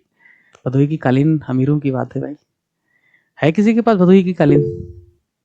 Yes sir. अरे भाई अपमानित मत करो कोई बात नहीं। कितने में लिया था? मैं वहीं का हूँ ना सर, इसलिए। हाँ, मेरा घर वहीं पड़ता है ना सर, इसलिए। तो सस्ते में मिल गया था, गिफ्ट दे दिया था किसी ने? है सर, परिवार का ही है। क्या बात है, एक इधर पे यार please. Yes sir, of course. तो कंपटीशन जो है अदर स्टेट से, डेवलप्ड स्टेट से, इंडस्ट्रियल स्टेट से बहुत ज़्यादा है। इन्वेस्टमेंट भारत उत्तर प्रदेश में इसलिए भी नहीं आ रहा है। हाईटेक जो सेक्टर्स हैं, जैसे कि AI, aerospace, research and development वाले, सेमीकंडक्टर वाले जो सेक्टर्स हैं, वहाँ पे इन्वेस्टमेंट कितना आएगा भाई? अभी वहाँ पे R&D हो नहीं पाया है, क्लस्टर डेवलप हो नहीं पाया है। क्लस्टर डेवलप होने में, R&D होने में एक लंबा समय लगेगा, तब इकोसिस्टम डेवलप हो पाएगा। आप उम्मीद ऐसे कैसे कर सकते हैं कि जामनगर में जो रिफाइनरीज है एक ही दिन में सारी डेवलप हो गई? आप ऐसे कैसे उम्मीद कर सकते हैं कि भाई बेंगलुरु में जो स्टार्टअप्स का एक इकोसिस्टम तैयार हुआ एक ही दिन में हो गया? एक समय लगेगा। निवेश का माहौल बनाओगे, कंपनियां आएंगी, रिसर्च एंड डेवलपमेंट करेंगी, एस्टेब्लिशमेंट करेंगी, और फिर धीरे धीरे धीरे उसका जो रिपल इफेक्ट हो क्रिएट होगा, तब जाकर के फर्दर इन्वेस्टमेंट वहां पे अट्रैक्ट हो पाएगा। हैदराबाद जो एक बड़ा हब बन गया है काफी समय से आईटी और आईटीए सर्विसेज का, एक दिन में तो हुआ नहीं। बहुत सारा चंद्रबाबू नायडू ने, बाकी सरकारों ने प्रयास किया, उसके बाद हुआ था। अब फिर से नए टाउन को इस तरीके से डेवलप कर रहे हैं। तो उत्तर प्रदेश में भी जो नोएडा और गाजियाबाद है, 10-15 सालों में हो सकता है वो बेंगलुरु को पीछे छोड़ दें, और शायद उत्तर प्रदेश के बाकी शहर, लखनऊ वगैरह भी या कानपुर वगैरह भी इस मामले में अच्छा कर पाएंगे अगर सरकार की पॉलिसी ठीक रहेगी। तो आप ऐसा करेंगे, कंफ्यूजन ठीक ठाक लिख दीजिए। और एक संभावित सवाल है जिसके आने की संभावना बहुत ठीक ठाक है, वो है $1 ट्रिलियन उत्तर प्रदेश। अच्छा, इसको मैं आज डिस्कस नहीं करूंगा, इसको मैं आपको सिर्फ लिखने के लिए छोड़ देता हूँ। इसको आप लिखिए और आंसर लिख करके कॉपी में शेयर कर देना। इसको बाद में डिस्कस कर लेंगे, क्योंकि 11 बजे मेरी टीम के साथ मीटिंग है और 4-5 लोगों के साथ मुझे बात करनी है। हमने एक बहुत ही योग्य टीम मेंबर को भी हायर किया है, क्योंकि मॉनिटरिंग का इशू था, टाइम पे डिलीवरी नहीं हो पा रही थी, कंटेंट नहीं हो पा रहा था टाइम पे डिलीवर। इतने प्रोसेस, इतनी प्रक्रियाएं, इतने सारे लोग कंटेंट बना रहे हैं, रिव्यू हो रहा है, प्रूफ रीडर्स 4-4 लगे हुए हैं, डिजाइनर 3-3 हैं, तो निश्चित तौर पर सबकी अकाउंटेबिलिटी फिक्स हो। तो एक लड़की है जो यूपीपीसीएस का मेंस भी उसने दिया है 24 वाला, और उसने एमबीए भी किया हुआ है। तो मुझे लगा इसको मेंस का भी अनुभव है, एमबीए भी किया है, तो मुझे लग रहा है इससे बेहतर कोई ह्यूमन रिसोर्स होगा नहीं। तो अभी दिन में एक छोटी सी बात हो पाई थी, उसको ये फाइनल। क्लास रिकॉर्ड होगी ना? हाँ ये क्लास रिकॉर्ड होगी ना, मतलब मिलेगी रिकॉर्ड होगी ना? हाँ, रिकॉर्ड हो रही है ना, रिकॉर्ड होगा ना भाई, इसलिए संभल के बोलता हूँ। रिकॉर्ड ना हो रहा होता तो मैं भी ज्यादा ठहाके लगा रहा होता। तो उत्तर प्रदेश $1 ट्रिलियन की अर्थव्यवस्था बनने का लक्ष्य रखता है, ये सवाल है, ध्यान से सुनो फिर इसको लिख लेना, ठीक? Okay, Uttar Pradesh sir class upload होगी? हाँ, सर बायोटी पे अपलोड होगी सर ये क्लास? कहाँ पे? बायोट यूट्यूब पर। कहाँ पे? यूट्यूब। इसको अपलोड कर देंगे, पहला सेशन है, कर सकते हैं, बाकी एप्लीकेशन पे तो जाएगी। ठीक है, अब यूट्यूब पे अलग से कुछ कर नहीं पा रहे हैं ना, तो जनता को पता चलता नहीं है, तुम ही लोग बताते हो तभी पता चलता है, अदरवाइज तो कोई ऑप्शन है नहीं। कहाँ जाए, मतलब इन्वेस्टमेंट समिट तो हम आयोजित कर नहीं सकते, आओ है ना, पधारो मारो देश, ऐसा तो कर नहीं सकते। ठीक है, उत्तर प्रदेश $1 ट्रिलियन अर्थव्यवस्था बनने का लक्ष्य रखता है, ओपनिंग स्टेटमेंट रखता है, तो रखता है 2030 तक, 29 तक। इस लक्ष्य को प्राप्त करने हेतु किन प्रयासों की आवश्यकता है? अब देखो, डायमेंशन क्या है सवाल में मैंने अंडरलाइन कर दिया है, क्योंकि मुझे पता था कि अगर डायमेंशन नहीं पता रहेंगे, डिमांड ऑफ द क्वेश्चन नहीं पता रहेगा, तो नहीं लिख पाओगे। देखो यहाँ पे $1 ट्रिलियन अर्थव्यवस्था, ये आपको इंट्रोडक्शन में डाल देना है, इसके बारे में जो भी टारगेट है, जो भी सरकार के लक्ष्य हैं। आंसर में इस लक्ष्य को प्राप्त करने के लिए किन प्रयासों, ये जो किन प्रयासों है, ये पहला डायमेंशन हो जाएगा। 12 नंबर का सवाल है मित्र, किन प्रयासों पहला डायमेंशन हो जाएगा। किन प्रयासों क्या हो सकता है? प्रमुख चुनौतियां, अंडरलाइन किया है, इटैलिक है, दूसरा डायमेंशन हो जाएगा। प्रमुख चुनौतियां दूसरा डायमेंशन हो जाएगा, आगे का मार्ग तीसरा डायमेंशन हो जाएगा, ये भी अंडरलाइन है। तो डायमेंशन कौन कौन से हो सकते हैं, डिमांड क्या है सवाल की, इटैलिक और अंडरलाइन कर दिया है, बोल्ड, इटैलिक, अंडरलाइन। क्वेश्चन की डिमांड समझ में आया? ओपनिंग स्टेटमेंट में $1 ट्रिलियन का जो टारगेट है उसके बारे में डेटा वगैरह फेंक देना। उसके बाद प्रयास क्या क्या किए गए इस लक्ष्य के लिए, चुनौतियां कौन सी, आगे की राह कौन सी। 3 डायमेंशन है इस सवाल में, 12 नंबर का सवाल है। अप्रोच क्या होगा? Sector based approach with economy and governance. Economy में क्या क्या रिफॉर्म्स किए गए हैं या क्या क्या रिफॉर्म्स होनी चाहिए, क्योंकि सवाल है आवश्यकता। आवश्यकता क्या है? तो इकोनॉमी में क्या क्या रिफॉर्म की जरूरत है, इकोनॉमी के सेक्टर में क्या क्या प्रयास करने की जरूरत है, नीतिगत स्तर पर क्या प्रयास की जरूरत है, और गवर्नेंस के लेवल पे क्या प्रयास की जरूरत है, ये भी आप मेंशन कर देना। गवर्नेंस के लेवल पे यानी नीतियां कौन सी बनानी चाहिए, किस तरीके की पॉलिसीज होनी चाहिए, कैसे उसमें रिफॉर्म्स होने चाहिए, अर्थव्यवस्था के स्तर पर क्या क्या रिफॉर्म होनी चाहिए, ये आप लिख देना पहले डायमेंशन में। यहाँ पे किन प्रयासों की आवश्यकता में है, जो प्रयास हैं अगर वो नहीं फुलफिल हो पा रहे हैं तो उन्हीं को चुनौतियों में लिख देना, और जो चुनौतियां हैं उन्हीं का सोल्यूशन लिख देना वे फॉरवर्ड में, यही लिखना है। ठीक, इसको लिख लेना। जैसे कि इंट्रोडक्शन बता दे रहा हूँ, एक लाइन का इंट्रो है। भारत की सर्वाधिक जनसंख्या वाले राज्य उत्तर प्रदेश ने विजन 2030 के तहत $1 ट्रिलियन अर्थव्यवस्था बनने का महत्वाकांक्षी लक्ष्य निर्धारित किया है, क्योंकि सवाल $1 ट्रिलियन पर है। ठीक है, 2029-30 देख लेना exactly. Uttar Pradesh, India largest state by population, has set N ambitious goal of becoming a $1 trillion economy under its vision 2030। ये आप इंट्रो कर दीजिएगा, शॉर्ट एंड स्मार्ट इंट्रो। इसका आंसर लिखिए, एक उम्र ले लीजिए, उतना आंसर लिखिए और बताइएगा। ठीक है, कैसा रहा? फिर हम इस पे डिस्कशन भी कर लेंगे। ठीक है मित्र, सर मेरा एक क्वेश्चन है मेरा। बोलो फास्ट बोलो, 11 बजे मुझे मीट में जाना है। सिर्फ एक बोलो फास्ट। यूपी के ले चुका हूँ मैं। आवाज नहीं भाई, साफ नहीं आ रही, मुझे सुनाई नहीं दे रहा है। मैं कह रहा हूँ यूपी के 3 मेंस ले चुका हूँ, तो मुझे सम्राट के रिगार्डिंग क्वेश्चन पूछना है। अरे भाई सुनो ना, इसमें मैसेज में डाल दो या मैत्रेय के चैट ओपन है वहां पे कमेंट कर दो। मेरे पास सही में 2 घंटे हो गए हैं ना क्लास में, मुझे मीटिंग में जाना है, बाकी टीम मेंबर्स नाराज होते हैं। आप सर मुझे ये पूछना था कि इसमें क्या पीआई की मॉडल शीट मिलेगी हम लोगों को सम्राट में? पीवाई की मॉडल आंसर, ये मॉडल देखो सम्राट का जो प्रयास है वो तो सब यहाँ पे डिटेल में दिया हुआ है। ये देख भाई, ये देखो यहाँ पे जो कोर्स की डिटेल है सम्राट की, ये दी हुई है। सम्राट में क्या मिलेगा? सम्राट में मिलेगा लाइव आंसर राइटिंग, जो भी करवाया आपको। पीवाईक्यूज भी हम डिस्कस करते हैं, तो prepare and ace the next question, learn from PYQ. Master different approach है, जैसे 2 अप्रोच बताया, ऐसे 8 अप्रोच है, उनके माध्यम से आप लिखेंगे। 1000 पेज की पीडीएफ नहीं, एक्टिव लर्निंग है, इसमें आपको रेडीमेड इंट्रो कंक्लूजन मिलेंगे और आपको कंटेंट मिलेगा जिससे कि आप लिख पाए। हिंदी इंग्लिश और इंग्लिश तीनों में कंटेंट रहेगा। ये जो पढ़ाया है इंग्लिश का है, और जो आगे अपलोड होगा हिंदी इंग्लिश में अलग अलग भी होगा। कुछ सेशन नीतीश लेंगे, यूनिस सर लेंगे, डॉक्टर साहब लेंगे, शुभम लेंगे, कुछ ये सारे लोग सेशन लेंगे। भगीरथ मेंस वाला है, पता ही आपको, उसमें सब हर टॉपिक पे कंटेंट और लेक्चर्स और टेस्ट है। जो भागीरथ है, भागीरथ में सब कुछ मिलेगा। सब कुछ मिलेगा मतलब आपका सवाल है उस पर आ रहे हैं, सब कुछ मिलेगा मतलब जितने भी विषय हैं उनके जो पीवाईक्यू के मॉडल आंसर्स हैं वो मिलेगा। भागीरथ को कुछ भी नहीं, मतलब सम्राट को उनको ऑफकोर्स अलग से करना ही पड़ेगा, क्योंकि सम्राट का प्रयास ही अपने आप में बहुत इन्वेस्टमेंट की डिमांड रखता है। तो ये जो भागीरथ है उसमें मेंस की पीवाईक्यू की सोच श्रृंखला, पीवाईक्यू पर जो मॉडल आंसर उसकी बुकलेट, हर पेपर का full length test, live evaluation, trilingual का कंटेंट, ये सब आपको मिलेगा। लेकिन रहा तक बात सम्राट की, जो आपने सवाल पूछा, आपका सवाल था कि पीवाईक्यू का मॉडल आंसर मिलेगा या नहीं, ये सवाल था ना आपका। हाँ, बट इसका जवाब है मेरे पास नहीं है, शायद नहीं मिलेगा। जहां तक मुझे समझता हूँ तो टीम डिस्कस करेगी, शायद नहीं मिलेगा। अगर इतना सस्टेनेबल रहा, लोगों का कंट्रीब्यूशन इतना रहा कि सम्राट के जो भी खर्चे हैं निकल जाएंगे, तो शायद कर सकते हैं, तो बस शायद नहीं। आई डोंट नो एग्जैक्टली, इसका आंसर मेरे पास नहीं, बट मोस्टली आंसर इसका नो ही होगा। ठीक है, इंद्रधनुष और भगीरथ में निश्चित तौर पर उपलब्ध कराया जाएगा। हाँ बोलो। सर भागीरथ से लेना पड़ेगा उसके लिए, अगर मैं पीवाईक्यू में भी जाना चाहूँ सम्राट के अलावा, हाँ तो उसके लिए कोई अलग से लेना पड़ेगा या पूरा भागीरथ बैच लेना पड़ेगा? नहीं, पीवाईक्यू की बुकलेट जो है वो तो अलग से अपलोड हो ही जाएगी ना वेबसाइट और एप्लीकेशन पे, तो वहां से आप ले सकते हैं। अच्छा, तो वहां से भी मिल जाएगी हम लोगों ऑफकोर्स ऑफकोर्स, जैसे स्मार्ट बुकलेट था ना, क्वेश्चन आंसर का बुकलेट, बहुत सारे लोग, को? लास्ट टाइम गया था सर। हाँ, तो 3000 लोगों ने लिया, भगीरथ के लिए फ्री था, बाकी लोगों के लिए नहीं था। भगीरथ तो इंद्रधनुष के लिए फ्री था, तो बाकी लोग 3000 लोग थे, उन्होंने तो लिया ही ना। सर बहुत अच्छा था वो सर, क्योंकि मैंने ऑलरेडी काफी समय से नोट्स भी बनाए थे, बट वो जो कंटेंट था, जो अप्रोच है उसके अंदर, मॉडल जो आपने बनाए थे बुकलेट के अंदर, वो बहुत अच्छे थे। काफी अच्छा, मतलब एक नई अप्रोच और बेहतर अप्रोच थी हम लोगों के लिए। Thank you so much. ठीक है भैया, अभी चलता हूँ। ठीक है, 2 घंटे हो गए यार, खड़े खड़े इतना, मतलब एक्सरसाइज हो गया। चलो, थैंक यू सो मच। यहाँ पे ट्रेडमिल होता तो मैं दौड़ता भी रहता, इसी बहाने और एक्सरसाइज हो जाती। ठीक है, शुभ रात्रि, good night sir. Take care, good night.